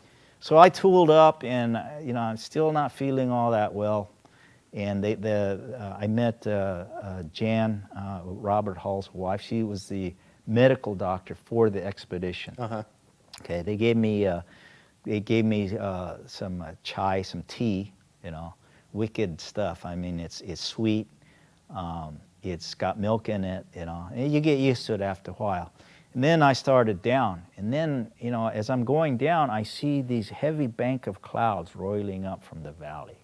I go, oh no, I better get off, get back, otherwise, I might be in a whiteout. And again, there's no trail, and this time I couldn't see the cairns silhouetted on the horizon. Everything is just rock, right? So I just had to pick and choose, and I went up this little hill at one point, and at the top, I gasped, and because I was surprised that a foot past where I was, if I had gone down, it was a big dish of ice. And at the bottom there was a pool of water. Had I, dropped in there, I would have been toast because I couldn't have gotten out of there. I didn't have crampons, anything to, it was just a slick like a bowl, And several times I encountered that same thing. And as I'm walking along, occasionally my foot would go through the ice, and it somehow was always my left foot, knee deep into the water, Yeah. And all this time the clouds are coming up, and I started to get a little bit concerned, but I knew, you can't, like in diving, you don't want to panic. That's the worst thing. Yeah. Just use your God-given intelligence and common sense. And I knew the general direction I was going, and I knew the trail would be off to the right. So I just kept working over there. And as it started snowing heavily, I found that trail, and I got back to, my sleeping bag. So that was an interesting day. Yeah. And so since I'd come down with this AMS, I really didn't enjoy my time at Everest Base Camp. So I decided, well, let me go down and around to this place called Gokyuri, and there I think that's the best view of Mount Everest is from Gokyuri Peak. And back then there was just one hut, and they had a greenhouse kind of building just glassed in, and you could strip down and sweat there. I mean, the sun was so fierce. Really? Outside it may have been 32 degrees, but it was very pleasant. There were mallard, or I call them mallard ducks, but very colorful ducks on this Gokyuri Lake. And this is an important place for Bill Burke. You remember Bill Burke? Yeah. You know, he's a member of ours, and he was the first Westerner, or no, the oldest Westerner to summit Mount Everest at age 67. And later, he broke his own record. At age 72, he came from the Tibetan side. Yeah. And made it to the top of Everest. You know, he lives in Costa Mesa. Yeah, I think didn't we have him in for a talk last year, 2019? No, not last year, but he has talked here. Yeah. But very fine individual. He also went. Last year he paddled down the entire length of the Mississippi. Oh, from that's the head cool. of thousands of miles, and at times he said it was more dangerous being on the river. Mississippi than on Mount Everest, because there's hidden levees, and it's very wide. It can be like an ocean with the waves crashing, lightning. You know, you could get fried. You know. Yeah. A person I really respect. We should a get lot. Bill in here. Yeah, we Costa need Mesa, to. that's close, Bill. If you're watching. We need to. So I went to Gokyuri, and another mission of mine was to put up these prayer flags. I don't know if you've seen these very colorful. The Himalayan. Do we have any around here? We might have. We got a lot of sailing birgies. But Hema and Prem Mokhtan, the couple that lost their sons, asked me to take these prayer flags and string them up somewhere, near Mount Everest, in remembrance of their sons. And these prayer flags are very colorful: red, white, blue, green, and they waft in the wind, and by doing so send out positive prayers around the world. So I was glad to do that.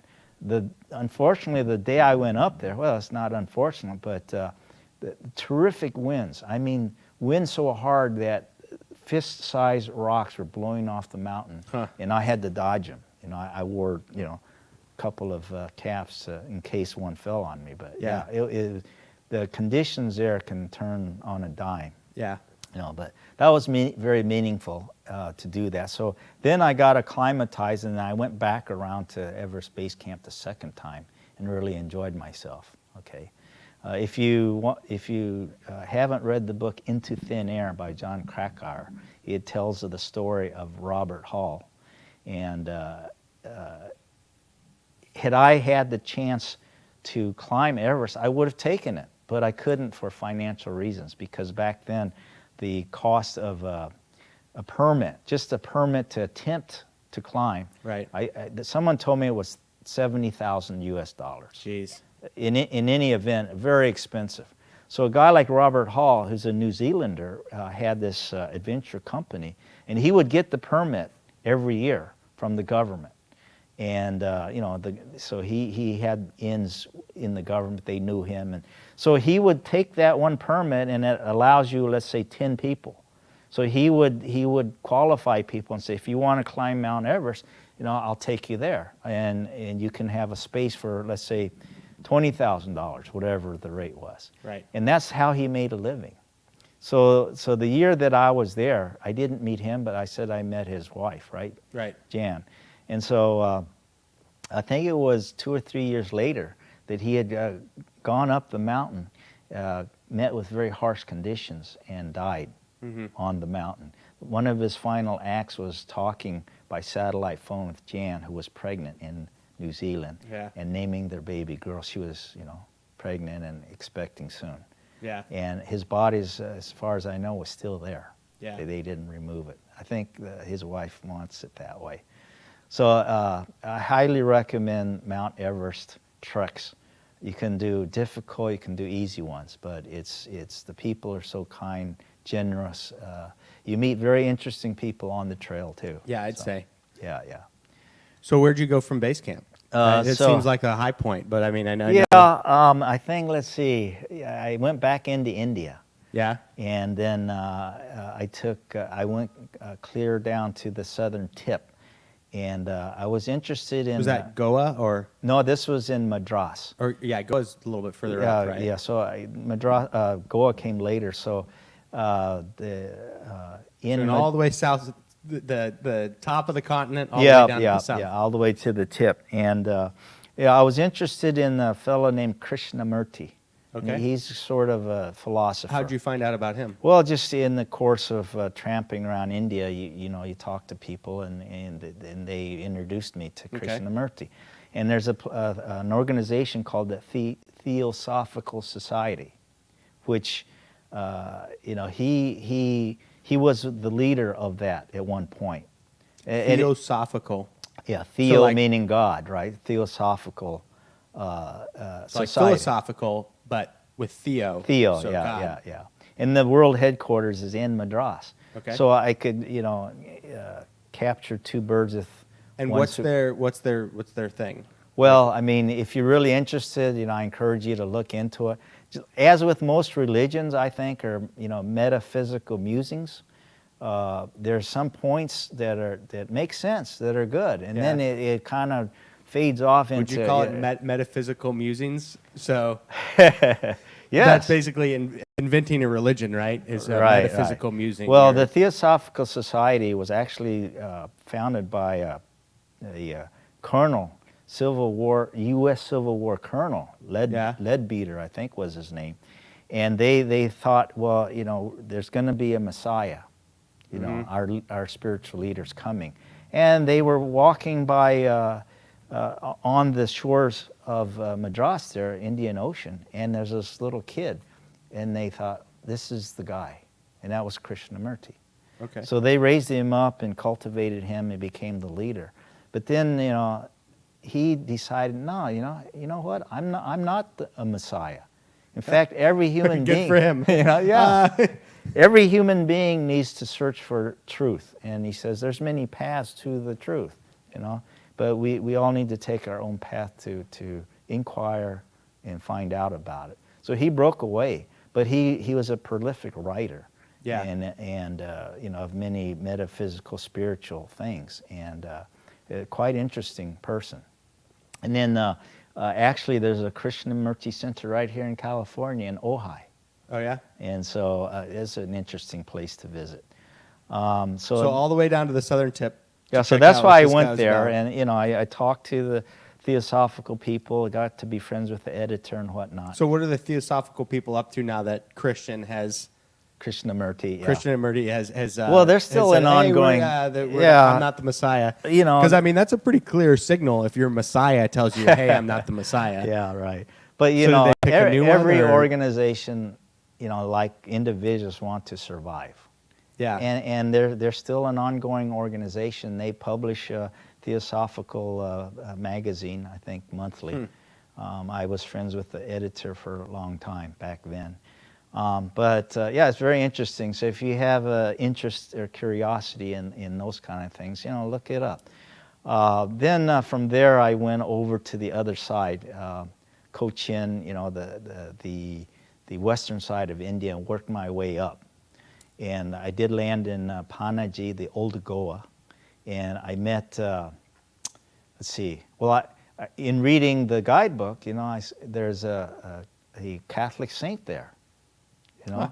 and I mean dead, but his corpse has been preserved, Saint Francis Xavier, and he was one of the founding fathers of the Jesuits. Okay. Okay. So I thought, well, that's interesting, and it's a basilica status, okay, church, Bom Jesus, Bom Jesus, I think is the name of it.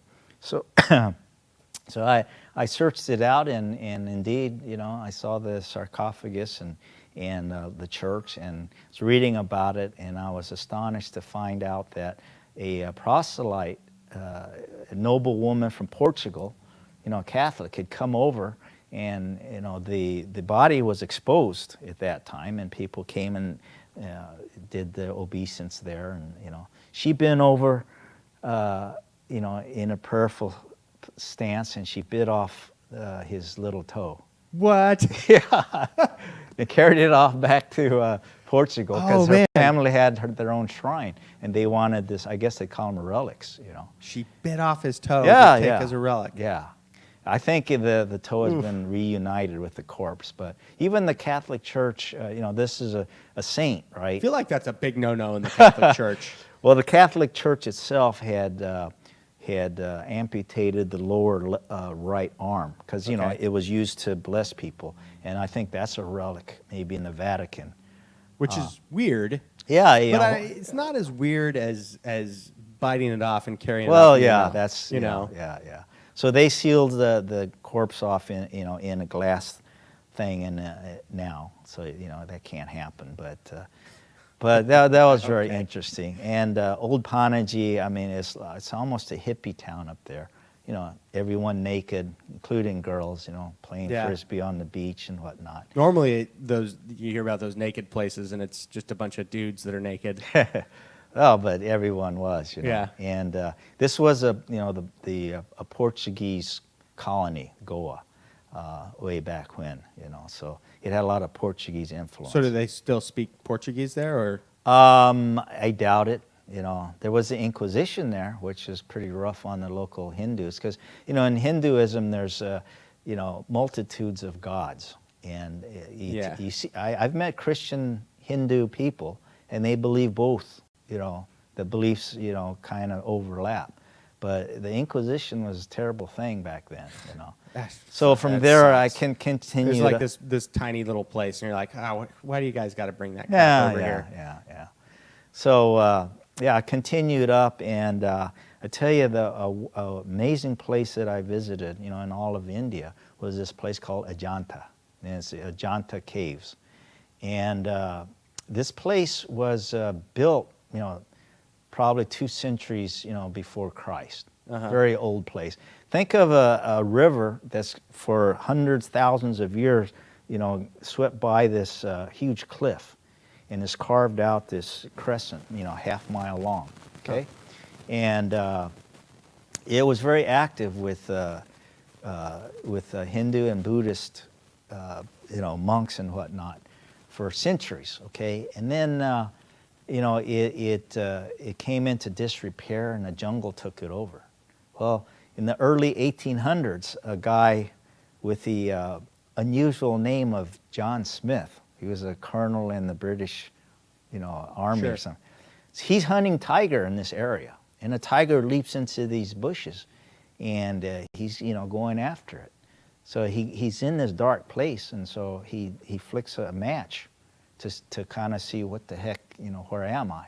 And he's, much to his surprise, he sees this cave, but it's not a natural cave. It's been carved out of this cliff. Huh. And it's an actual building. Now imagine people with a chisel and hammer. Yeah. You have this huge rock cliff, and you just chisel a building out of it. So there's pillars, there's bas-relief art, and it goes in, you know, hundreds of yards, and it can be 2 or 3 stories tall. Yeah. And heavily influenced by Buddhist culture. Okay, it's just a very amazing. Side place. note, I don't know if you've seen this YouTube channel, but there's a YouTube, like, people make a lot of money on YouTube, right? Yeah. There's these 2 guys, like, somewhere in India, I believe, that basically carve buildings out of the mud in the jungle. And I mean, it's a manual process, but they document it with a GoPro or some camera. They've got millions of views. It's unreal, and they do all these intricate carvings. Yeah, yeah. And you know, there's a video you can watch them build like a little palace underground, and then and Yeah, they're doing yeah. it all with, like you said, chisels and stuff. Yeah, yeah. And then I mean, I don't think they live in it. You know, they've got to be making some good money based on the number of views that they have. Yeah, yeah. I think Andy, you got those up, don't you? Just to show sort of what these guys do. Yeah, Look at these are- guys. These 2 guys. I mean, this is always fascinating. Here they are. You know, they got a GoPro, and they don't have a lot else. And Wow. This. Just fast forward to the end of this to show, like. So how what- long does it take these guys, huh? I don't know, but I tell you, it doesn't cost them that much. Yeah, yeah. Wow, that's And how many views does that video have? yeah. It's Look at that compound that they built. Oh yeah. Well, you take that and you multiply by 1 million. Yeah. 12 million views. 12 wow. million or billion? Million. 12 million. Million. Million. 12 million views. Wow, wow. Talk about converting sweat equity into like real money. But so I believe it. Yeah, no, this is it's a World Heritage venue, I believe. I mean, it's very amazing. That's another place that you should mark on the Indian map to go visit. There's other places like Ellora.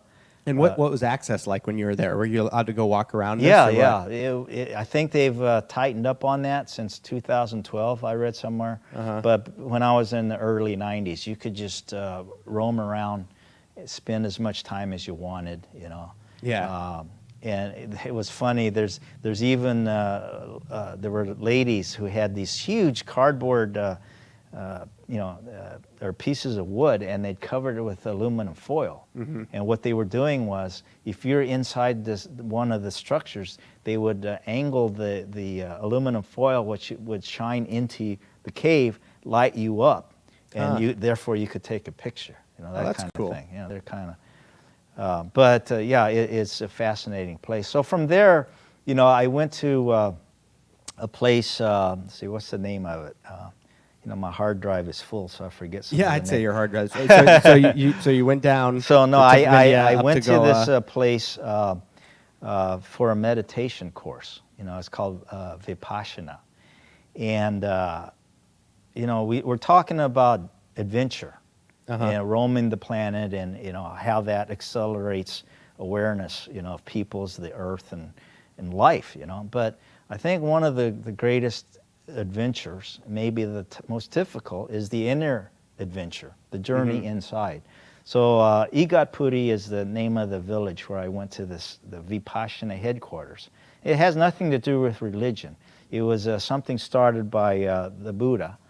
And it's just a meditation technique, and it consists of 10 days of meditation. You wake up at 4 o'clock, very simple meal, banana and some milk, and you're just sitting for the rest of the day.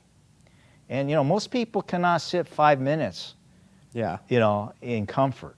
But you're sitting there 8 hours a day, and contemplating your navel, so to speak, and your mind does some weird things. You know, why am I here? What's it all about? You know, what I believe, is it correct? You know, all these things. You know, and it's very intense. You know, some people drop out. It's so intense. You know, but I found that it was. Very beneficial for me, because you know, as a youngster, I had been afflicted with pretty good bouts of depression, melancholia, and so it helped me get in tune with that. This whole trek, it was not simply for the pleasure of being out on the road, but I was also in a sort of a quest, Right. you know, seeing how other people live. And then, you know, I had good health. I still have good health. You know, live in one of the best countries of the world.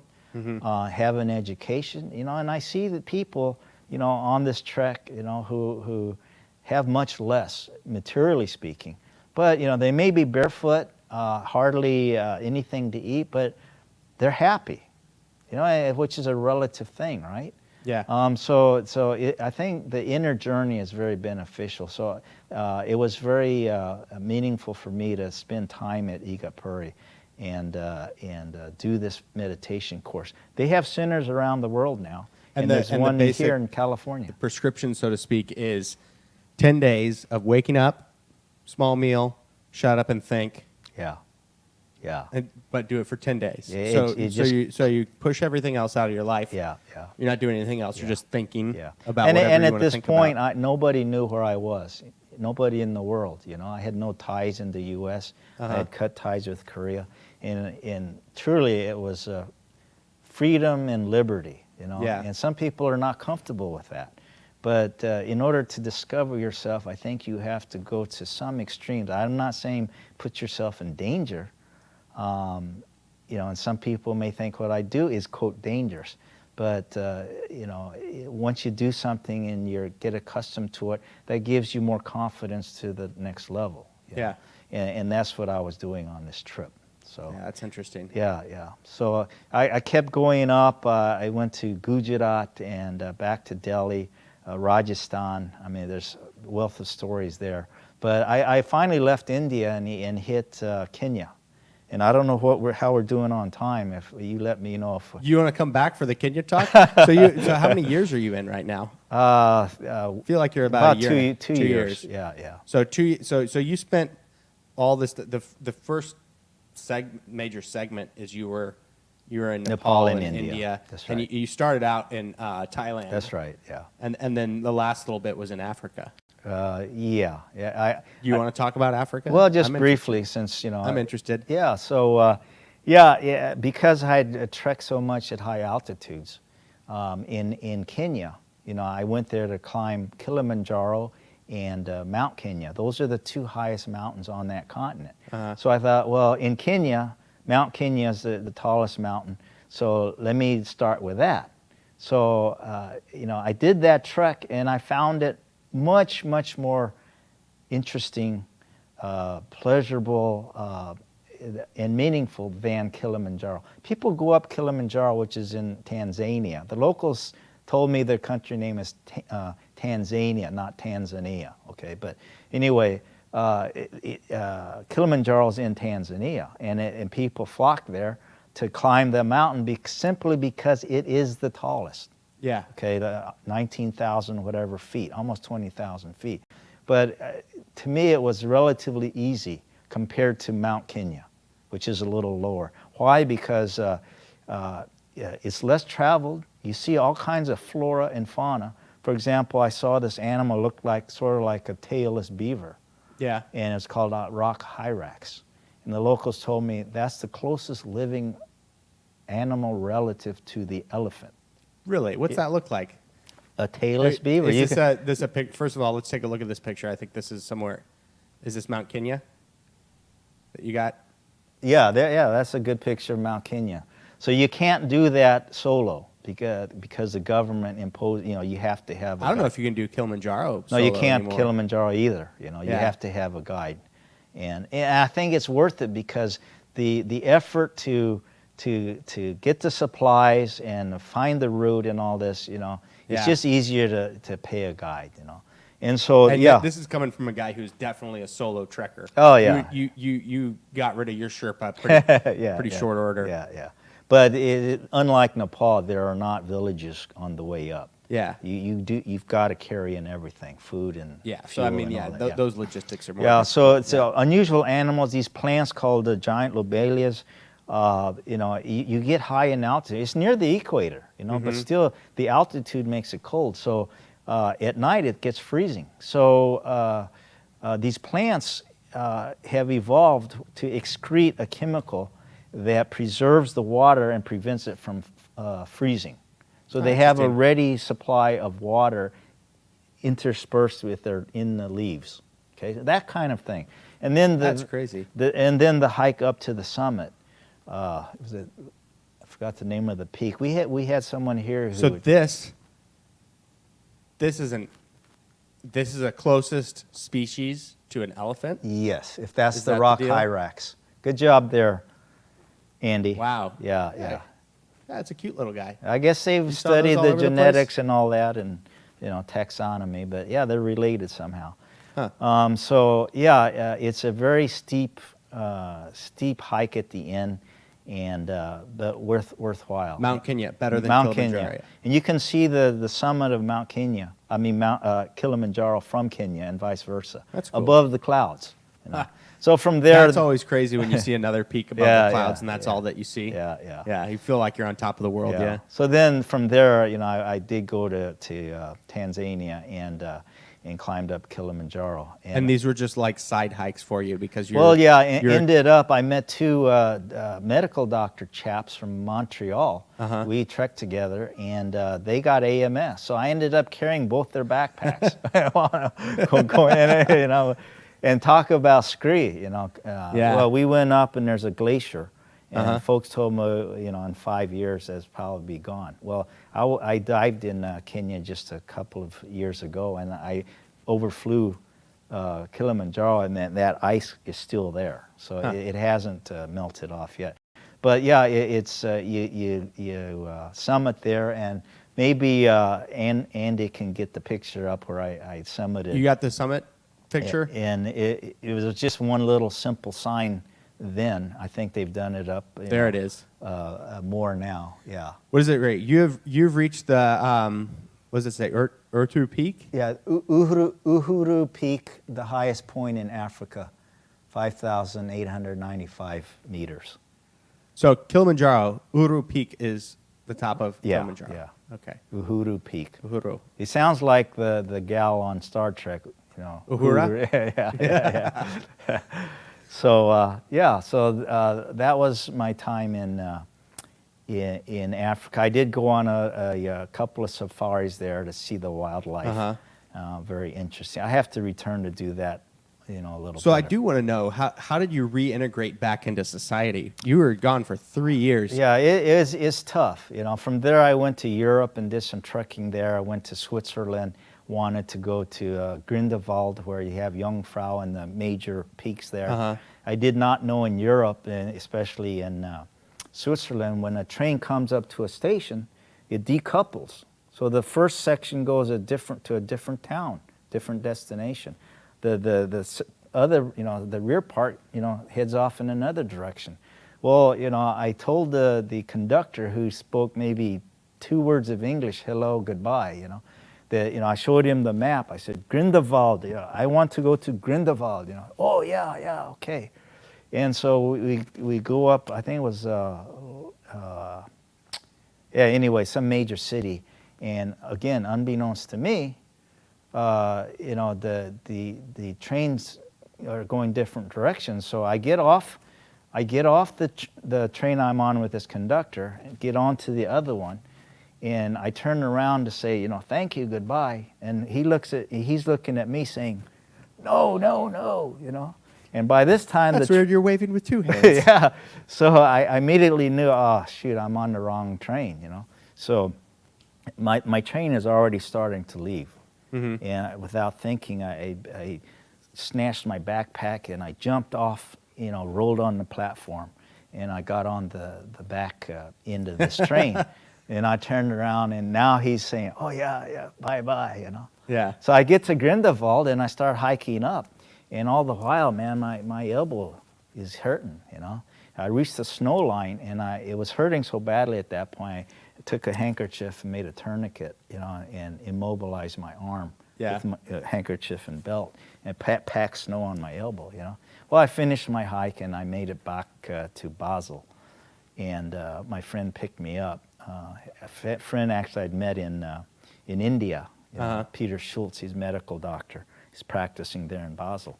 He's of Czech origin. So anyway, he said, oh, we better get you to the clinic, you know. So Basel University, he dropped me off, you know, before work. They x-rayed my elbow, and they said, guess what, young man? You broke your elbow in 2 places. So, oh, shoot, you know.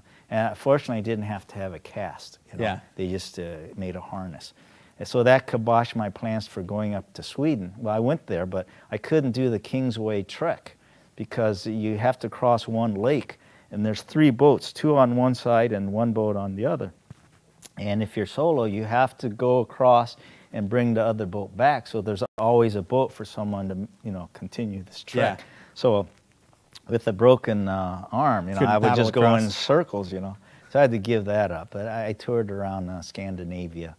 And went to London. You know, I'm a Beatles fan, so I had to see Abbey Road. Yeah. I'm a Shakespeare fan, so I went up to the Cotswolds and saw his birthplace.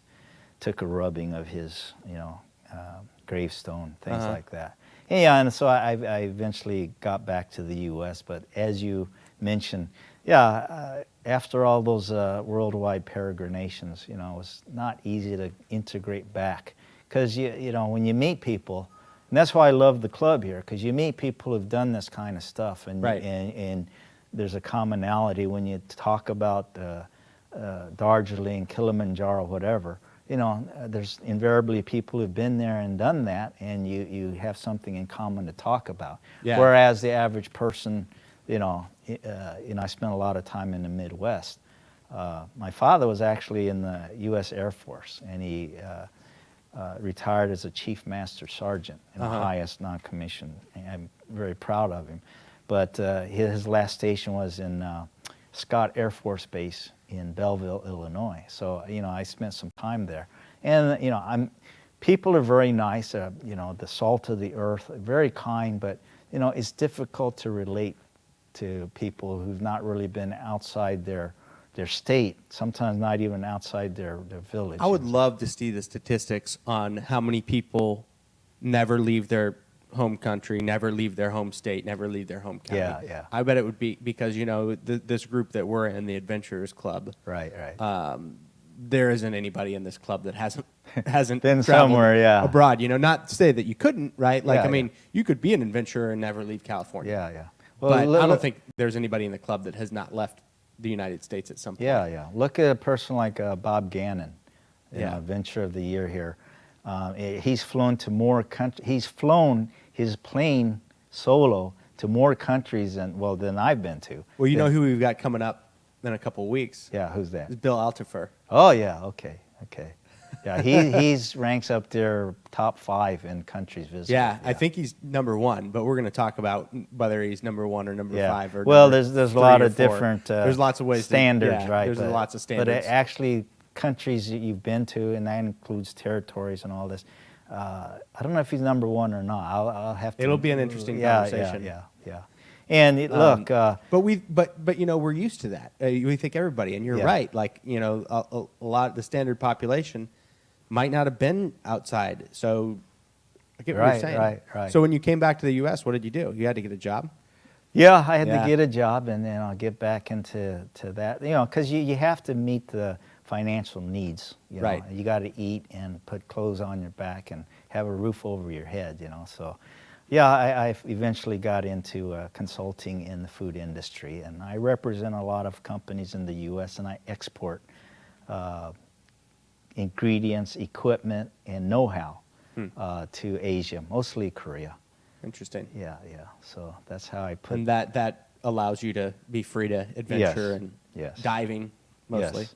Yeah, after, I love trekking and high altitude hiking, but in recent years it's been diving a Yeah. lot. And just was in the Galapagos with Mary and Phil, a couple of local folks in Torrance that, we dived in the Galapagos, saw my first hammerhead sharks. Yeah. And, I'm not a wide angle guy, but I managed to shoot sharks with a macro lens. You'll see them on my website, diverkevin.com. Diverkevin.com. I'm actually on that website a lot, checking out pictures. From the Oh, club. okay. So, very Kevin, what we like to do at the end here Yeah. is our comment section is normally filling up with questions. I'm sure we've got some questions there that Sure. Andy is ready to fire off. So if you'd be willing to answer a few questions for some of Fire our away. Let's go. viewers, what do we got, Andy? We sure do have some questions that hang on, I have to take off my headphones because or else I get an echo. But first of all, thank Andy's you been to drinking. everyone in the chat. Water or some other beverage? I mean, it looks like water. So, what is what do you think would have happened if you'd ordered a steak instead of chicken from that one restaurant? Oh boy, That's a good question. That would have been a big beast to butcher. No, the bovines are revered, Right. in India and Nepal. So you get thrown out of that restaurant. Yeah. Although I guess I have to admit I have had yak jerky, which tastes much like just beef jerky. Yeah. Hopefully, well, I don't know. Maybe it was just from an animal that naturally died. I don't think they would have purposely butchered it, for the meat. Yeah. What's the next question? That there? made it worse, I think. Oh, no, it's fine. This animal died of disease or old age. yeah, or whatever. right. It's the best stuff. All right, next question is do you have any recommendations for people looking to travel to some of the places that you've been? Do I have recommendations? So you said a couple. You said Himalayas for sure. Yeah, Mount Everest, the Annapurna Circuit, any trekking in Nepal, well worth the while for anyone who likes hiking. I guess in terms of logistics, I think was the thrust of the question. Well, I mean, it's been years since I've been there, so I'm sure things have changed and probably gotten easier. Yeah. Because you have the internet, you can book things ahead. even in remote areas now, you have access to the internet. So I think travel has become easier, actually.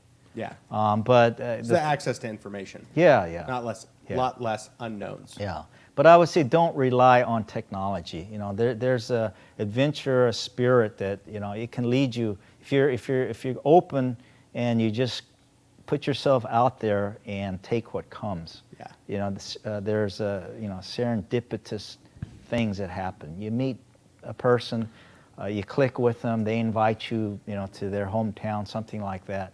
You know, just go with the flow. You know, don't try to plan each and every place that you want to go Yeah. to. Yeah. What else we got? What else we got? What is the most dangerous thing you've ever done to try to get a perfect shot? In terms of your photography. Yes, sir. You didn't talk about a lot of photography on this trip.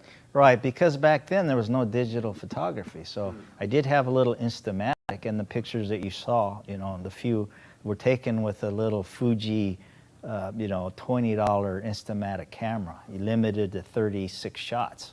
Yeah. So I was not taking a lot of shots. Had I had the digital camera or my iPhone, you know, iPhone 11 Pro Max, the quality is nearly the same as a DSLR. Yeah. Really.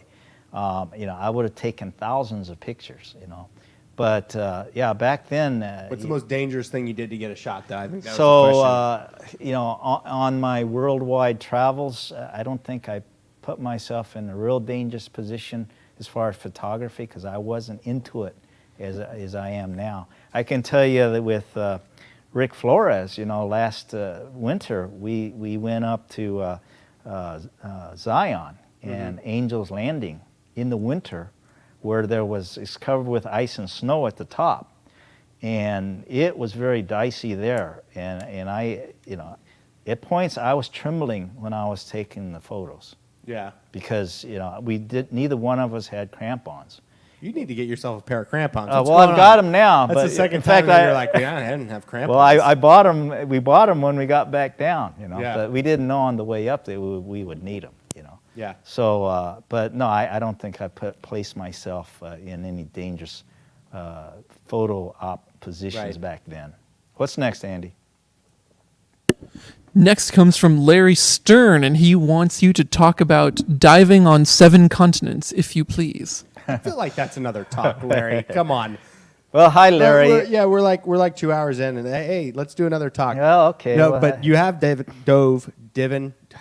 Yeah, What is yeah. the proper? I usually say Past- dived. You know.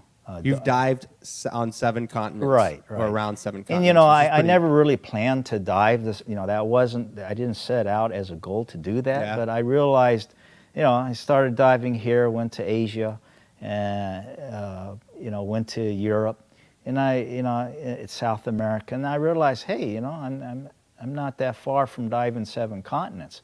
So Jeff Bozanek, a good buddy of mine, who's a rebreather expert and instructor, he invited me to dive Antarctic once, and so I went with him. Boom, got them all. And, well, no, that was number 6. Oh. And so, you know, and I saw nudibranchs there in the water that was 29 degrees. crazy. You know, the freezing point of water is what? Well, not with all that 32, salt, right? So at 29 degrees, there's still life, and it's below freezing, but the fresh water freeze temp is 32, but you have like 3.5% NaCl, you know, salt in the ocean, so that prevents it from freezing until you get down to 38.3 degrees. So I dived Antarctica, and then I just had one left. That was Australia. So that's an easy one. Yeah, very easy. Except That was the last one you did? I That was the drove last 7 one. continents. The last one I did was Australia. yeah. So that was an easy one. Have you done that dive in Iceland between the... No, I haven't. I hope to do that. One of our members You just knocked out 2 right there. lives there, Yeah. on Iceland. Christian Christiansen. Yeah. Which apparently is a common name in Iceland. Yeah. Because I saw a GoPro picture this week of a Christiansen There, in a plane, and I posted it. It's like John Smith or something, you know. I guess. Yeah. We have any more questions in there? A few more questions. Yeah, I got a few more questions. Sure. First one from Al Kolos, and he wants to give a shout out to member Tom 080 if he's watching, and his dear friend Ann. So, Tom and Ann, if you're watching, so glad you could join the stream. Next question here is, what is one thing you learned that you did not expect to learn? Do you want to repeat the question so that people can hear? Oh, they can hear it. Oh, okay. One thing that I've learned that I didn't expect to. Wow, that's. We could be here all night to answer that. Yeah, it was just one thing. Lots of things, Well, apparently. okay. And, What was and the most impactful thing? Well, you know, that you I think learned? you all have heard this before, but it's very true that the more you see of the world and peoples, the more you see that they're not different. They are the same in their humanity. When I first went to India, I was surprised that their banknote, I think back then, had 18 official languages printed on, English, Urdu, Hindi, Karnatakan, whatever. All these, and externally they have, different clothes, different foods, and these appear different, and they are superficially. But in the human heart, we seek to be happy, whatever that means. That's another talk in itself. Yeah. We want to be secure, comfortable, have meaningful friends. All these things. Those are the commonalities of humanity, and that you really get to learn that when you're on the road. Last question. All right. Last question of the night comes from Michael Bershad, and he wants to know, he has asked this before, but did you hear any stories involving the Yeti? Yeah, you were in Yeti country. Yes, I in the Himalayas, invariably you hear about the Yeti and stories going here and there. I never met someone who claimed to see the Yeti directly, but yeah, from village to village, you're apt to hear stories about. Yeah. And I think they did find an orangutan-like skull with some wisps of hair on it.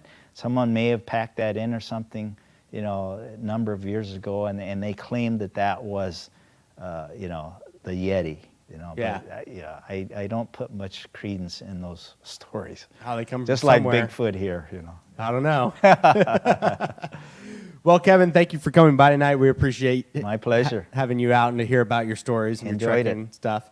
So for those of you watching, thanks again. Don't forget to subscribe to our channel. Next week, we've got a great diver coming up from San Diego who actually has done a lot of underwater videography. Andre Navarro, I think you've probably seen him on our group. Does beautiful, amazing underwater video and some drone video of the beaches. And now he's on a trek, basically diving all the sites from Monterey South, I think. Very good. So that's going to be a great talk. Join us here.